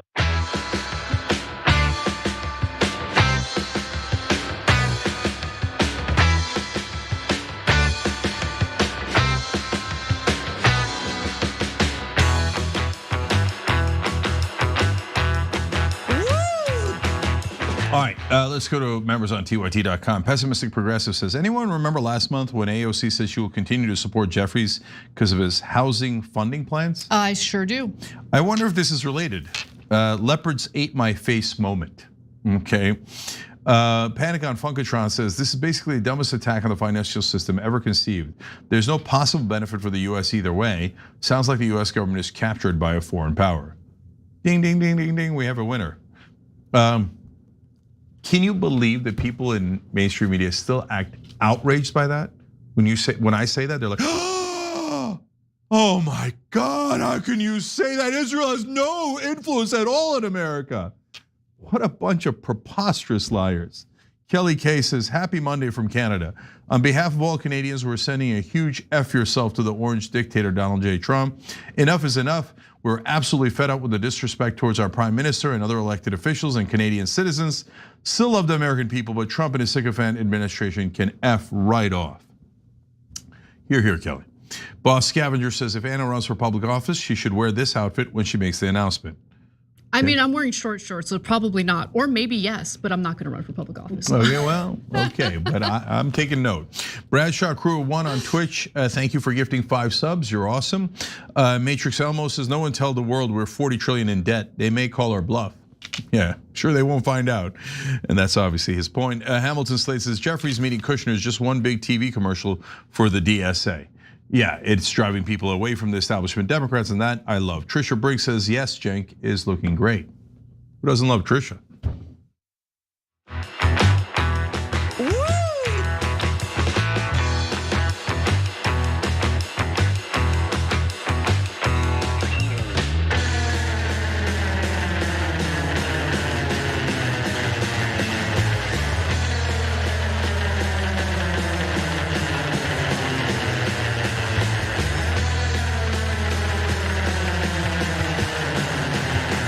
On the Young Turks, Cenk Uygur and Anik Sparin with you guys. And guys, we appreciate everybody who supports us, and we do need it in these tough times. So it's not like the radical Zionists in this country don't have power. They pretend to be victims when they have more power than anyone else in this country. And that is super obvious unless you're a liar who works in national media. Anyway, so the reality is, if ever there's a time to join us or to support us, it's now. So if you can, hit the join button below on YouTube or tyt.com/join. And tyt.com/join is even better because you get us reading your comments during the commercial breaks and interacting with you guys. You get a couple of months off of annual membership, and it helps us more. And you could do donations through there as well. It's tyt.com/join. We appreciate it. All right, let's go to our next story. How much anger and concern are you hearing out there about data centers? So listen, what we've been focused on is responding to concerns that have been raised about data centers and making sure that we have created a structure that's going to do more than any state to solve the problem. They basically dug their own grave for the problem that's been caused for them, and that's why they got the backlash they deserve. And that's why these new standards are in place to make sure they're not going to be able to operate until they come into compliance with the standards that I have set. Now, Texas Governor Greg Abbott looks like he's being tough on data centers there. It might surprise you, but it probably won't, to know that he's a giant liar who had been backing data centers the entire time. So why this giant turnaround? Republicans never turn on their corporate donors. Wait till you see how much trouble Republicans in Texas are. That'll lead you to the answer. Anna's got the whole story. Elections. Elections is the answer. Okay, so Governor Greg Abbott of Texas realized, I'm running for re-election for my 4th term as governor. And it turns out that Republican voters don't like these data centers, even though we tried real hard to make it a partisan issue. First of all, I love the American people. I love that we're fighting back. I love that they did not allow this to turn into a culture war issue or a partisan issue. So let's get into it. So he's running for re-election for his 4th term, and what's been complicating his re-election prospects is the fact that he has been pushing for more data centers to be constructed in the state of Texas. So his Democratic opponent, on the other hand, Gina Hinojosa, has basically used his support for data centers to get an edge in the race. Now, the backlash against Abbott was so intense that even lifelong Republican voters in the state threatened to cross party lines and vote Democrat. So Twyla Lowry is one example. She's a retired social worker in Central Texas, and she's just one example. Here's what she says. She says that he's pushing for the data centers. Everything's so shady, and she threatened to vote for the Democrat in the race. As a result, lifelong Republican, hasn't voted for Democrats, is threatening to vote for a Democrat over Abbott's support of these data centers. So what does this mean for the gubernatorial race overall? This poll result is incredible. So take a look at this graph up on the screen. It shows that his Democratic opponent is polling at 49%, whereas he's polling at 50%. She's almost caught him. That is unbelievable. Amazing. Now, keep in mind, just to put this in context, usually the GOP in Texas boasts a 9 to 12 point advantage, but all of a sudden, not the case. And the data centers have a lot to do with it, especially if you actually listen to the voters, because they will cite exactly why they've turned on Abbott. So additionally, last week, the nonpartisan Cook Political Report shifted the governor's race from solid to likely Republican. That hasn't happened in forever. So Abbott has gotten the message, okay? That's where the 180 comes in. Tom Weeks is another Republican voter breaking ranks with the party. Here's what he told the Washington Post, quote, "My party has failed. Nothing has been done by our party to help any Republican who has been in office since we started this fight. I'm not going to vote for them. We're going to vote for whoever we think understands our plight." And Hinojosa does. That's the Democratic opponent to Greg Abbott. So just a little more context on these data centers, because previously Abbott was all in when it came to new data centers. So here's what made these Republicans sour on Abbott. Last November, Abbott had declared his state was the epicenter of AI development as he announced a $40 billion investment by Google. The state had originally offered incentives to companies looking to establish data centers in its communities, including sales tax exemptions for qualifying centers. So according to the Texas Tribune, Texas now has 335 data centers with at least 248 more in the works. They were being adopted at alarming rates. Within literal days, these proposals would get approved. But this month, Abbott suddenly issued a moratorium on the construction of new data centers, which would pause roughly 1,800 AI data center projects. That number is insane. Okay, so it comes to no surprise that mere hours after the Washington Post piece came out, highlighting these Republican voters who were turning on Abbott, all of a sudden Abbott was backpedaling on data centers, turning on data centers. Take a look, this is Abbott on ABC News backtracking. Let me tell you what I've done. I have pressed pause on any new data center being able to join the operations in the state of Texas. And other governors have done the same, yeah. And well, here's the deal. During that pause, I have set guidelines and guardrails that all data centers have to comply with. Number one, they must identify what water usage they're demanding and make clear they are not taking water from communities that need it. Number two, they must not take power from the Texas power grid that's needed. Number three, they must actually lower the cost of electricity for consumers. Number four, they need to make sure that they are not disturbing neighborhoods or rural communities. These are standards that are now being universally applied by all the data centers in the state of Texas.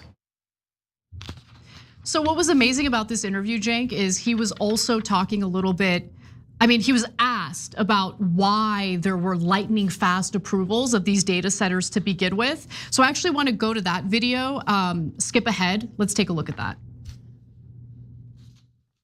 One massive power plant for a Meta data center approved in 20 days, another in just 3 days, another in 2 days. I mean, was that a mistake?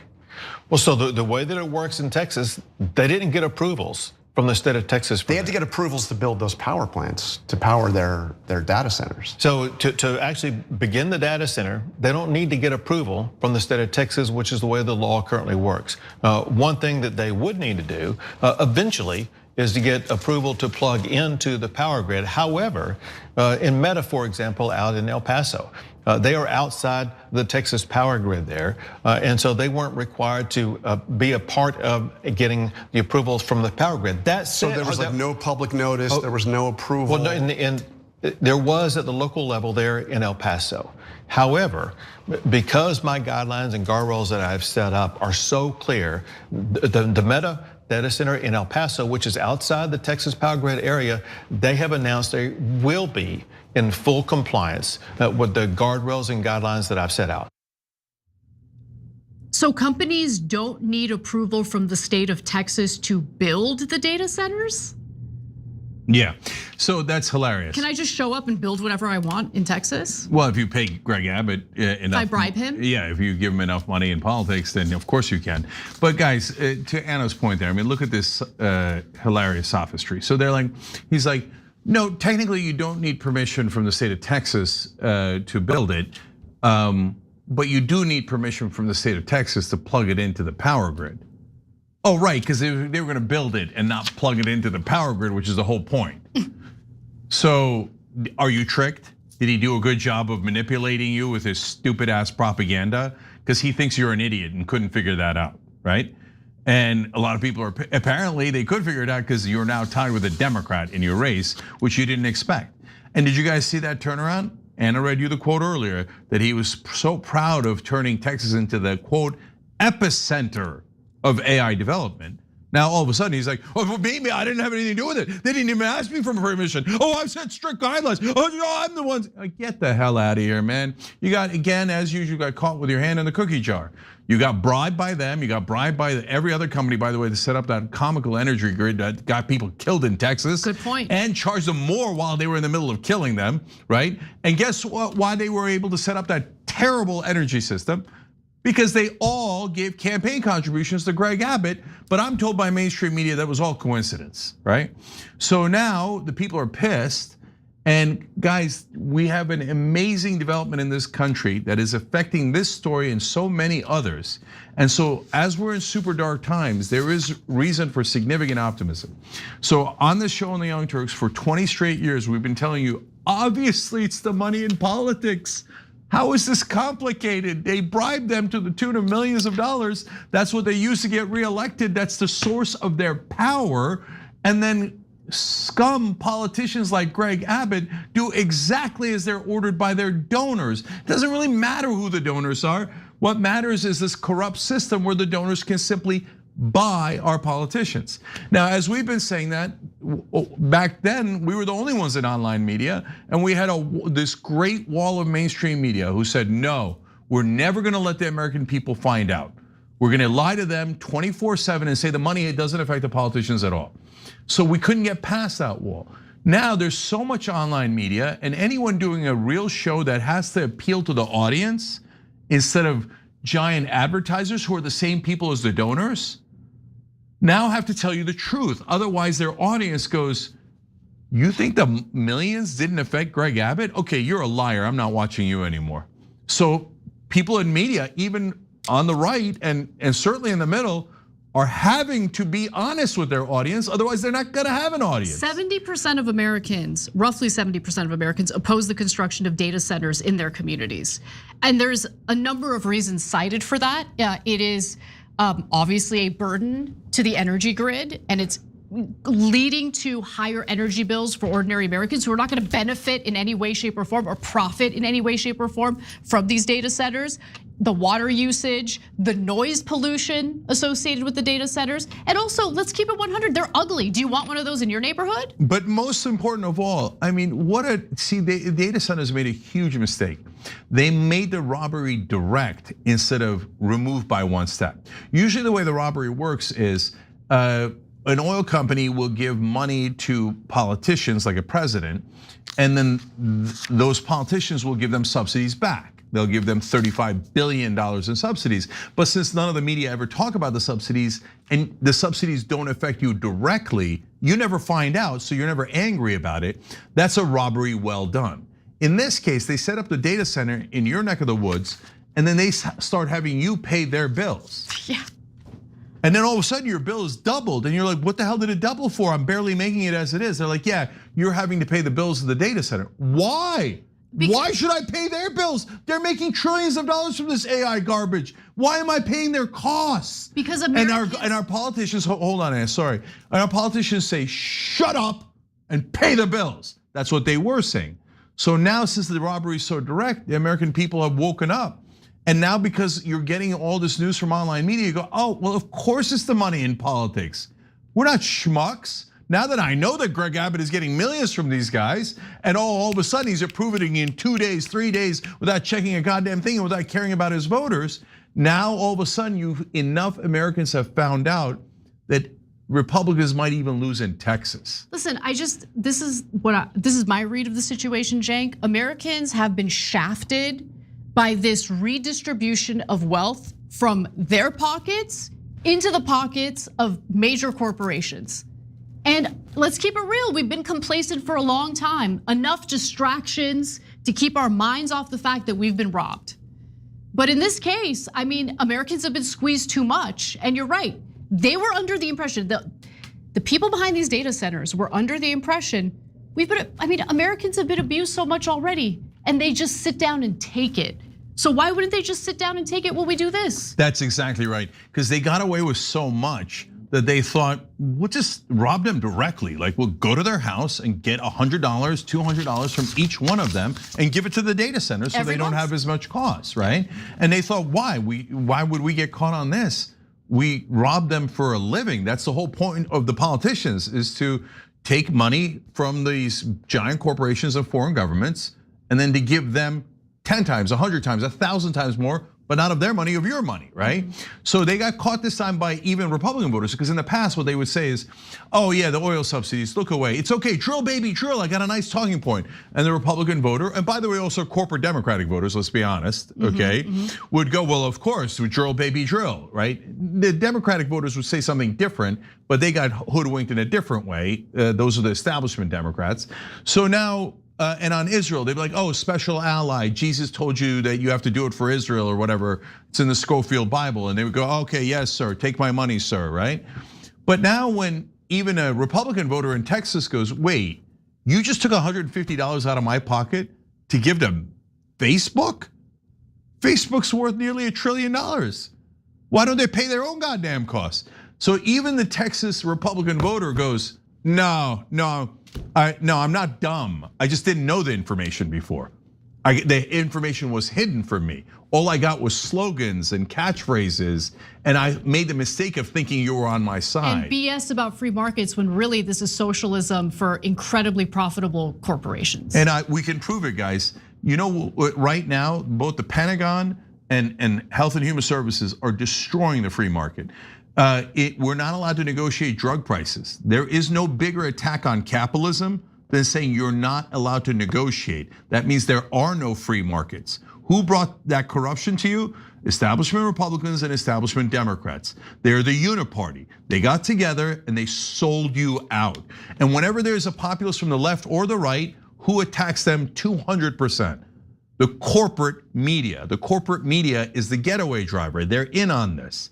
So that's why if there's anyone who's gonna help you, they attack them viciously, right? But if they're in the uniparty, oh no, don't look at all the money that they got. No, and don't look at all the money that's drained out of your pockets. And that's how they do this getaway. But one last thing about Texas in particular. So in this case, it's a corporate Republican in charge and he's robbing you. And the person running against them is not a corporate Democrat. And Tallarico is not a corporate Democrat. They're in the populist left-wing part of the Democratic Party. That's why they're getting more and more support. If they were like Hakeem Jeffries or Chuck Schumer, we're gonna have the same exact policies as Greg Abbott and Ken Paxton, but hey, we have a D on our helmet, then they wouldn't be doing as well. So Democrats, a wing of the Democratic Party has begun to figure it out. So find the populists in your neck of the woods and vote for them, whatever party they're in. But lastly, he said in that last clip, Greg Abbott did, now that we have these new guardrails, all these companies will be in compliance with those guardrails at a later date. In other words, they were never in compliance because there was never any guardrails in the first place. And they're never gonna be. And they're not in compliance now.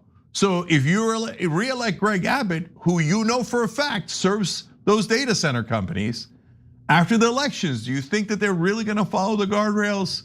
Or are they gonna go straight back into the robbery? Because at that point, the Texas voters will have told them, yeah, please rob me. And they're gonna hear that loud and clear. When we come back from the break, we'll talk about how the Washington Post was ordered to rehire a columnist they fired over her posts on social media in the aftermath of the Charlie Kirk assassination. We'll be right back.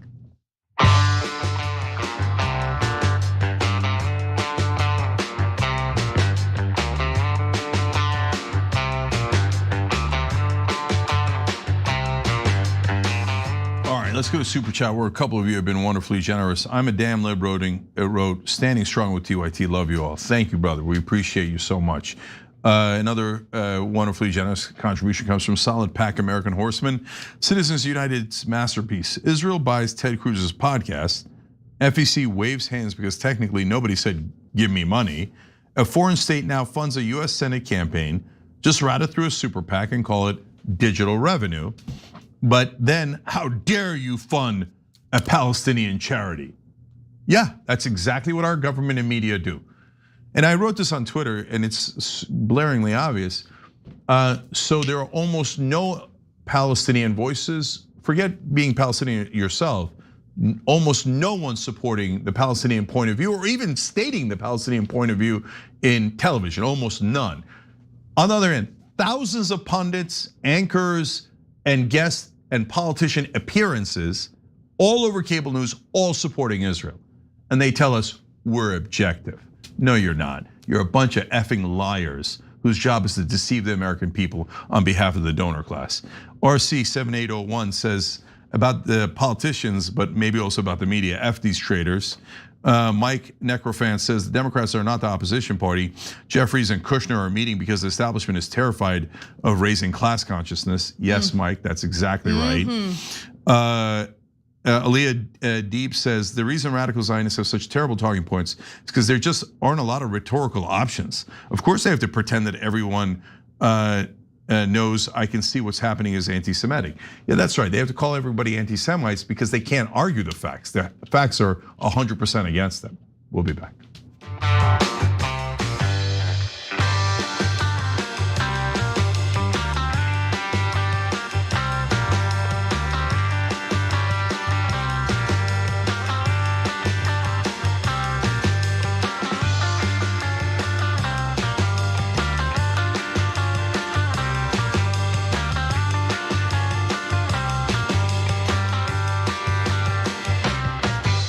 Back on TYT, the online news network. Cenk Uygur, Anna Kasparian with you guys. Look, we have a podcast network. Check that out wherever you get your podcast. And we have 24-hour news network, including Damage Report, Indisputable, and many of our other shows. That's on Samsung TV, LG's, Roku, Zumo, so many other platforms. So check it out. If you can, search TYT on any of those platforms and leave it on all day if you can. All right, let's do the next story. So a Washington Post columnist who was fired for having an offensive opinion has been rehired because of a court decision. What in the world happened? Anna, you've got the story. Yes, so let's talk a little bit about this columnist at the center of the controversy. Her name is Karen Attier, and she was an opinion columnist for the Washington Post, which is really, really important to keep in mind because there's a difference between a straight news reporter who's not supposed to share controversial opinions on social media. Oftentimes, there might be some deal or some work agreement that would allow it, but generally speaking, you do straight news reporting, you keep your opinions to yourself. In this case, we're talking about a columnist. Columnists share their opinions, okay? So that's important. Now, prior to her firing, she had been working for the paper's opinions department for 11 years. She was even an award-winning columnist. Back in 2019, she won the special George Polk Award along with her co-author or columnist David Ignatius for her coverage of the Jamal Khashoggi killing. So then September 10th, 2025 happens. That's the day that Charlie Kirk gets assassinated.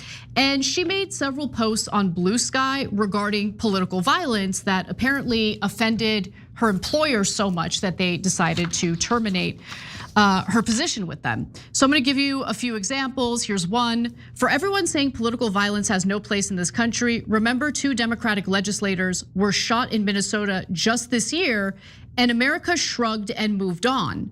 So there were political assassinations in Minnesota. Melissa Hortman, her husband and her dog were killed. And so I don't think there's anything wrong with pointing that out. And then she also said, part of what keeps America so violent is the insistence that people perform care, empty goodness, and absolution for white men who espouse hatred and violence. And I'm guessing that second post is what led to the Washington Post deciding to let her go. Now later in a Substack post, she claimed that these threads that she posted on Blue Sky were not about Kirk. No, come on. Like that's where she's 100% in the wrong. Like just own it. You did post it. It was about Kirk. But she's saying that she's trying to draw attention to these political assassinations and how they didn't get the type of attention that they deserved. And I think that's a fair point to make about the political assassinations. But just own up to what you're actually posting about here. She only directly referenced Charlie Kirk once in the following post I'm gonna read to you. She says, she quoted him specifically and said, black women do not have the brain processing power to be taken seriously. You have to go steal a white person's slot. That was a quote that Charlie Kirk had said. Okay. Following her termination from the Washington Post, she posted an update pointing out that Kirk was referencing specific black women and not all black women. Here's what she said. Hey everyone, in the heat of things, I originally saw this quote in a piece in The Nation, and their quote has since been updated to specify that it was specific to Joy Reid, Michelle Obama, etc. But Kirk's clearly anti-black statements speak for themselves, and then she provides a link. Now, the Washington Post did fire her, calling her blue sky posts unacceptable, gross misconduct, and endangering to the physical safety of her colleagues, which I think is ridiculous, okay? You might not agree with her, you might totally disagree with her analysis of the situation and political violence in the country, but at the end of the day, she's not putting anyone's life in danger at the Washington Post. I do think that's ridiculous. Now, at the time of her termination, she claimed that she was the last remaining black full-time opinion columnist at the Post. A month after her filing, though, she decides to challenge the fact that she was terminated. She filed a grievance with Human Resources claiming that the Post violated her labor agreement. So she has a contract with the Washington Post, and at this point, an arbitrator comes in to arbitrate and decide whether or not the Washington Post violated her labor agreement. And it turns out, yeah, she did. They did. So in a 4-page letter to the Washington Post, Atia had argued that her posts were well-supported opinions within her scope of being an opinion writer. And guys, you might wholeheartedly disagree with her opinion, but at the end of the day, she's an opinion writer. That's what she was hired for. Arbitrator basically said, okay, the Washington Post did violate her labor contract, and they are ordered to immediately rehire her and give her back pay. Cenk, your thoughts? Yeah, so I think a lot of you know that we had a very different reaction to Charlie Kirk being killed. We were horrified by it, and I'm still horrified by it. And what I would love is justice for who actually did it. That would be very, very important for the country. And so now Charlie Kirk was a complicated person, and did he from time to time say things that we consider hateful? Yes, I don't think that's in question. You can say no, his comments about black people and not trusting black pilots and saying that Islam is putting a sword to the neck of America is not hateful. Okay, that's fine. That's a disagreement, okay? And I'm not the guy to be like, oh my God, that's Islamophobic. I'm so verklempt over it. Okay, whatever. But to say that he didn't say anything controversial is absurd. Of course he did, right? So at the same time, he was open to the other side, and he would have discussions, and he would from time to time agree. And he had a very important agreement with us against the Iran war right before he was assassinated by someone or some entity. And so, but all of that at the end of the day is immaterial. So I don't like what she posted. I don't like that right after someone is murdered in a political assassination, you start to talk about how he was a bad guy. I get it. Like there's some situations like Dick Cheney and Lindsey Graham where everybody's got a right to say, and they weren't assassinated. They had a natural death, and then everybody's kissing their ass, and you go, no, I don't want to kiss their ass. Okay, I'm not interested in that, right? But is this young guy with a family gets murdered in front of our eyes, right? Yeah. So it's not the right place to do it, in my opinion, and we proved it by having a completely different reaction. And I don't like to talk of white men this and white men that. And you can say, well, I mean, he said about black women. I know, but are we gonna constantly do this forever? And put each other in different categories. You're the white man, you're the black women, and we should all be separate. How about we try being Americans? And we lead by example. If you don't want him to say black women, maybe you don't say white men, right? Are we gonna also pretend that white men who carry out acts of political violence suffer no consequences? I mean, yeah, they do get arrested. Dylan Roof is a good example. Yeah, it's not like we let them go and we forget about what they did. It's not like they're Israelis. Israelis we let go. They're allowed to commit any crime. We can murder Americans, honestly, the sexual tourism, the rape of our children, and literally no punishments almost ever. And so if you want, you can watch other Young Turks clips. We're not making that up. That is empirical stories we've shared with you. There's no question about it. 10 Americans murdered in Israel, and no one's even been arrested. Okay, so no one's Israeli here. We all have to actually be equal before the law to the best of the system's abilities. But now, the most important parts, guys, even if you hated what she said, there's two other issues here that are pertinent. One is freedom of speech. You don't get to have freedom of speech about only things you like.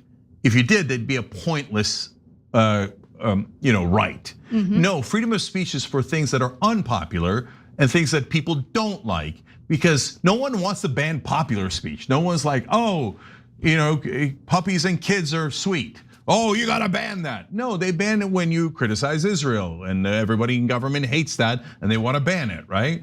You criticize black women or white men or whatever it is. Don't ever give away freedom of speech, no matter how much you hated what somebody said. Now, number two, the most pertinent part in this particular case is there's a legal contract that binds what the Washington Post can do. And the mediator said, no, Washington Post is in violation of that contract. They cannot fire an opinion columnist for stating her opinion. So we're done with it, that's it. Whether you like what she said or not, they're in violation of the contract, and that's called capitalism. Well, that does it for today's show. The revolution is next. Jake, you wanna give people a little?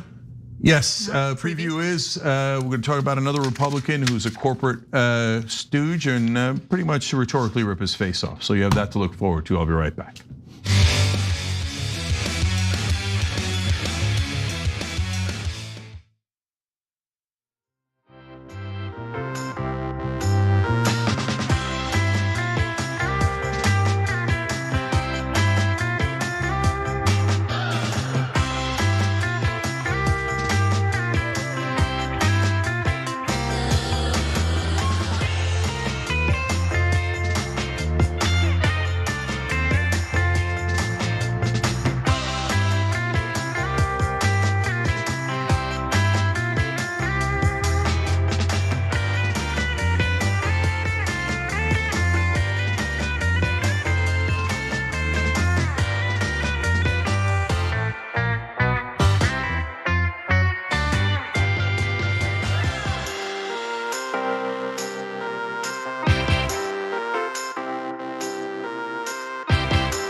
All right, back on the revolution here. I'm your host, Cenk Uygur. So two things for you guys tonight. One is I'm gonna explain why I'm so obsessed with the media more than any of the other institutions. And number two, I'm gonna tell you about Richard Hudson. So he is a guy who, actually, Cara, can you send, Cara's our community director and she's watching now, the ad that Rebellion PAC did against Richard Hudson to Alyssa, and we'll get it on the air here. I wanna show that in a minute. So Richard Hudson's a corrupt Republican in North Carolina, and I'm gonna tell you all about him in a minute. Okay, first off, why am I obsessed with the media? Well, guys, as we showed you in today's Young Turks episode, Israel is funneling money to senators in now new, unique ways. They normally have the Israeli lobby here in America contribute to directly to their campaigns, to their PACs, to the super PACs, dark money, etc. But that's not enough. So they are now bringing in money directly from Israel for ostensible tourism advertising. and giving it to Ted Cruz's podcast, which then funnels it over to his PAC, right? So that's just absolute direct corruption, a foreign government purchasing one of our senators. But so that's one avenue of corruption. Another avenue is another thing we talked about in that same story. Israel is funneling money to Christian Zionist groups, and in other segments, we've told you about how they take a bunch of pastors from America who are Christian Zionists, and they do an all-expense paid trip to Israel, and they get free hotels, travel, the best accommodations, et cetera, and they pamper them and they finance them in a lot of ways. And in return, those pastors lie to their flock and deceive them on behalf of Israel and say, oh, if you love Jesus and if you love God, you have to support Israel and you have to send them endless money. Why? Because they're corrupt sons of bitches who got bribed by Israel to lie to you. And then the politicians are the ones that actually pass the laws. They directly take our money, 320 billion at a minimum to Israel already, 8 trillion in wars to Israel already. And they get bribed by the Israeli lobby and now directly by Israel through this new clever trick. And so why am I not more mad at the politicians who do it and the pastors? And there's a million other ways now they're giving money directly to Brad Pascal, who's passing it out in media, Salem, pundits like Scott Jennings, et cetera. So Israel has bought the leadership of so many categories in this country.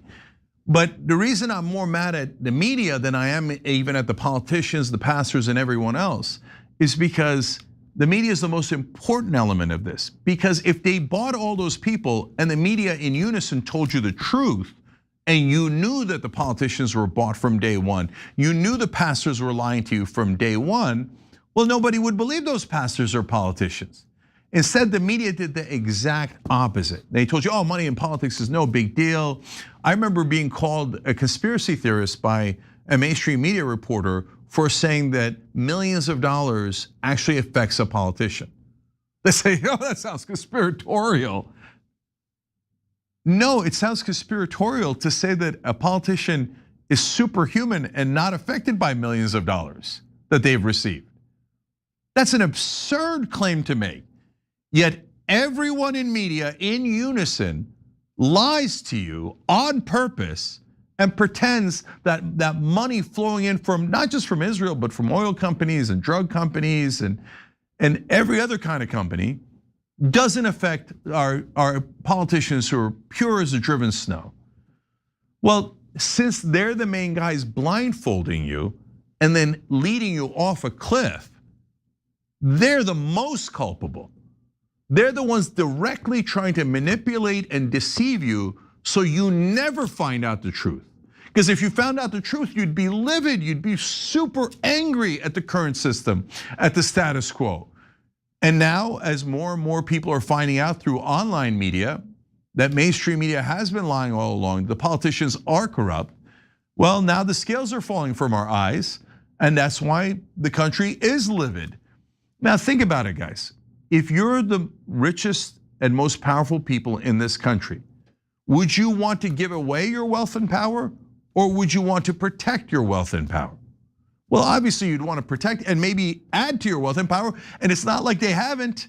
Over the last decade, they have added tremendously, let alone the last 4 decades, 5 decades. They've added so much to their wealth and power, trillions and trillions of dollars flowing upward, not to the middle class, not to the bottom. The massive class warfare. The rich declared war on us and they won that war. And have absolutely crushed the middle class in this country. But if you're gonna do all of that, it is essential that you not be caught. If you go and rob the bank, but you have no plan to be able to run away from the bank and not get caught, well, robbing the bank is going to be pointless.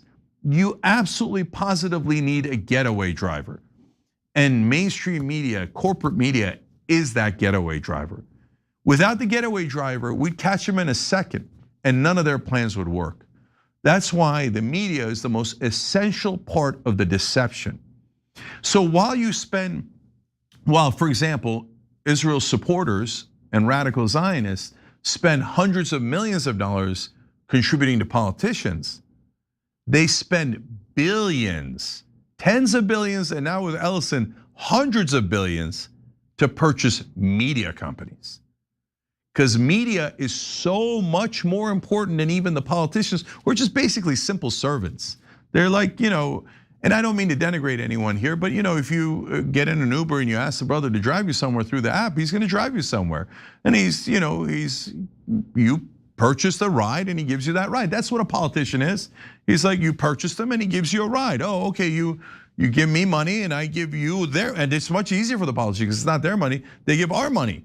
They're like, oh, you just want to open up the bank? Here's the bank vault. Here, take as much as you like, right? They're simple servants, okay?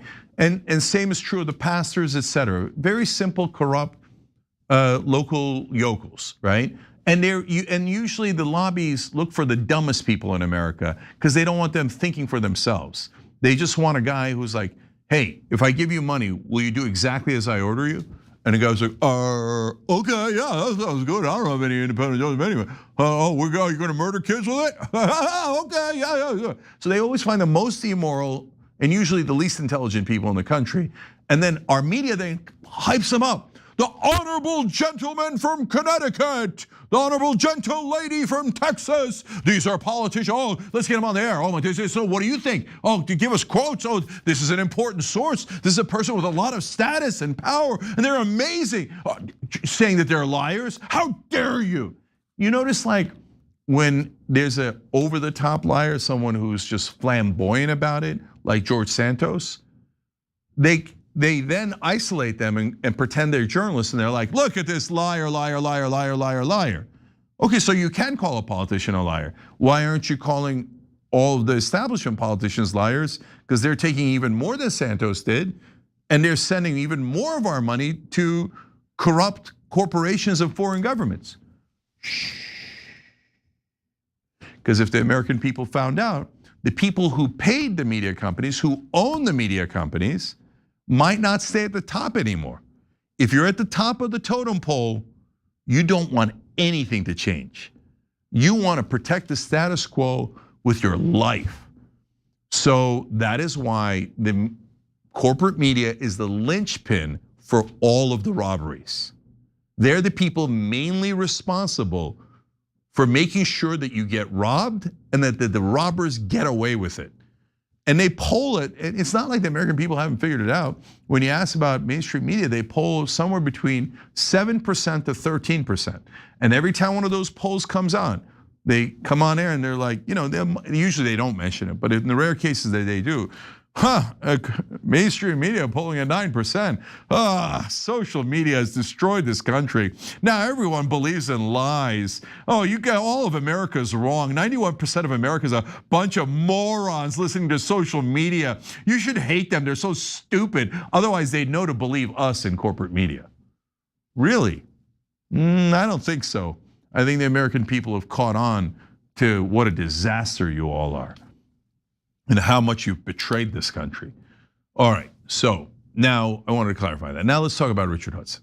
So Richard Hudson is one of the most corrupt Republicans in Congress. In fact, he's leading the parade because he's in charge of getting other corrupt Republicans elected to the House of Representatives. I don't think that's working out too well for him in this election cycle. In fact, he might lose his own seat to Richard Ojeda, who's a populist candidate that's nearly caught him in the polls, and that's supposed to be a solidly Republican district, but apparently not anymore. Why? Why is Richard Hudson getting caught? Well, there's this standard stuff, like he's taking $260,000 from AIPAC. What does North Carolina 9 have anything to do with Israel? Why are you taking all this money from Israel? Oh, right, because you're voting to give away the money of the people in your district to who? Norway? Nicaragua? Nope. To Israel. So he votes with Israel every single time. Israel needs a war, Richard Hudson's gonna vote for it. But you could die in that war. In fact, there's a very big fort in Army base in his district. And he's like, yeah, go die for Israel. They gave me $260,000. Go die for them in Iraq, go. Wait, are we gonna use any Israeli forces? No. I mean, they'll use their planes once we've done the hard work of clearing the air defenses of Iran. Only we will risk our lives, and that's why there's 18 dead Americans, over 600 casualties, but 0 Israeli casualties in the Iran war that they ordered us into. And had they order us into it, they legally bribe people like Richard Hudson, and Richard Hudson says, screw America, I want to serve Israel. So even though 80% of America is against this war, shut up, you stupid Americans, you're all anti-Semites. I'm sending you to war for Israel's benefit. Oh, did I get bribed by them? Oh, golly gee, it's just a coincidence. And of course, he's funneled hundreds of billions of dollars collectively, Congress has, and he's been part of that enterprise. That's literally reaching into your pocket and stealing money and giving it to a foreign government. So if you're a Republican in North Carolina, you think Richard Hudson's for you, brother? Has he been giving you hundreds of millions of dollars? Did he start a war against your arch nemesis? And that cost us over $100 billion already? No, he's only doing that for the people who bribe him and for his own personal benefits. So let's go to healthcare, for example. He's a former chief financial officer of Healthcare Services Group Incorporated, and he owns about over 17,000 shares of Healthcare Services Group, and that's worth over $399,000, nearly exactly $400,000. Okay, so he gets personally enriched by that healthcare company. He also takes donations from the healthcare industry. Let's see what that has resulted in. Hudson has supported legislation that could reduce healthcare access or strip coverage from individuals on Medicaid, and he has opposed state-level Medicaid expansion efforts in North Carolina. So he thinks you should not get healthcare. We should be in this healthcare system that doesn't allow you to negotiate drug prices, that doesn't have any government-run health insurance as an alternative, as an option for you, so you don't get robbed by these companies. Why? Because he got money from them for his political campaigns, and he's getting money directly into his pocket for it. So he's blocking your healthcare in every way imaginable in North Carolina, and he's getting rich and laughing his ass off about it. That's who Richard Hudson is. So I'm not done yet. There's one particularly funny part of Richard Hudson's campaigns, but so there's two funny parts actually. I'll give you that as well. One is something that people find to be a minor issue, and compared to the gigantic drug prices we have to pay because of Richard Hudson, compared to probably the data centers are probably making you pay more for your electric bills in that area. Richard Hudson and all of the congressional Republicans are in favor of data centers. They're beginning to panic over it now because they got caught with their hand in the cookie jar again, and now people know that it's their fault that they're getting charged more for their electric bills. But on top of all those other issues and war and all the debt that's been piled on, he's also against marijuana legalization. So you as a grown adult want to make your own choices about what you want to consume, whether it's a beer or a joint or whatever it might be. He says, no, I want to take your freedoms away. You don't deserve any freedoms. You're to do what my moral guide tells me. Yeah, by the way, is it about his moral guide? To be fair, I did not look into how much alcohol companies have given Richard Hudson.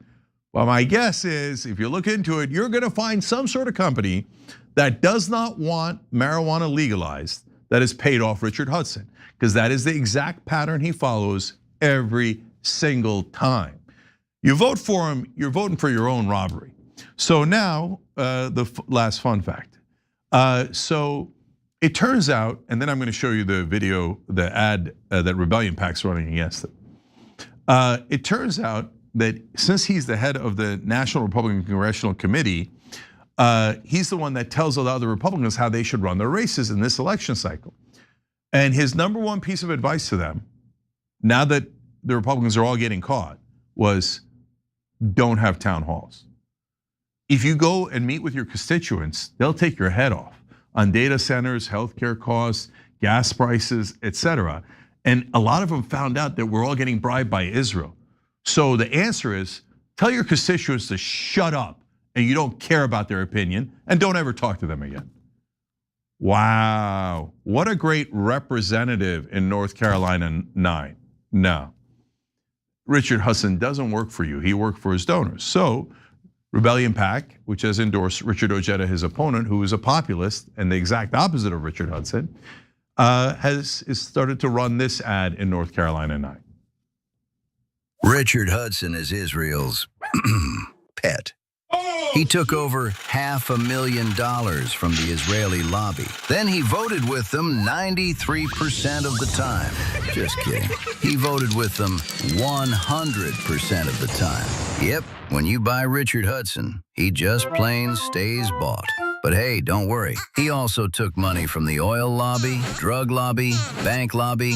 Hey, you got a lobby? Richard Hudson will kiss your ass. Ew. He doesn't want to go to Congress to represent you. He wants to represent Israel. Why do you think he's putting in our ground troops instead of theirs? He's Richard to them. But back home, he's Dick to you. Enough. Vote for Ojeda. He wants to put body cams on lobbyists. Get a real American to represent you, not some corporate servant boy. RebellionPact.org. So, guys, we're now at a point where we're almost past mainstream media, and American people are finding out what's actually happening in their Congress and how it's an unmitigated robbery. And they're finding out that the criminals in charge are people like Richard Hudson. And hopefully there will soon be electoral and political consequences for their treachery. And so I'm very happy to be one of the people who's informing the American public about how these traitors have betrayed you, not just for foreign governments, but for every corporate PAC you could imagine. Look, I'll leave you on this. I say it all the time, but if you understand the size of the robbery, then you begin to get a different level of anger at these people who betrayed us. So as much as it's awful that we back everything that Israel does and they take things at $100 billion chunks like this Iran war, and sometimes the Iraq war costs us a couple of $1 trillion. Where do we get our fake intelligence about weapons of mass destruction? Israel. Who was Israel's #1 enemy at the time? Iraq, etc. Right? But Israel, just on a normal robbery, takes about $4 billion a year from us.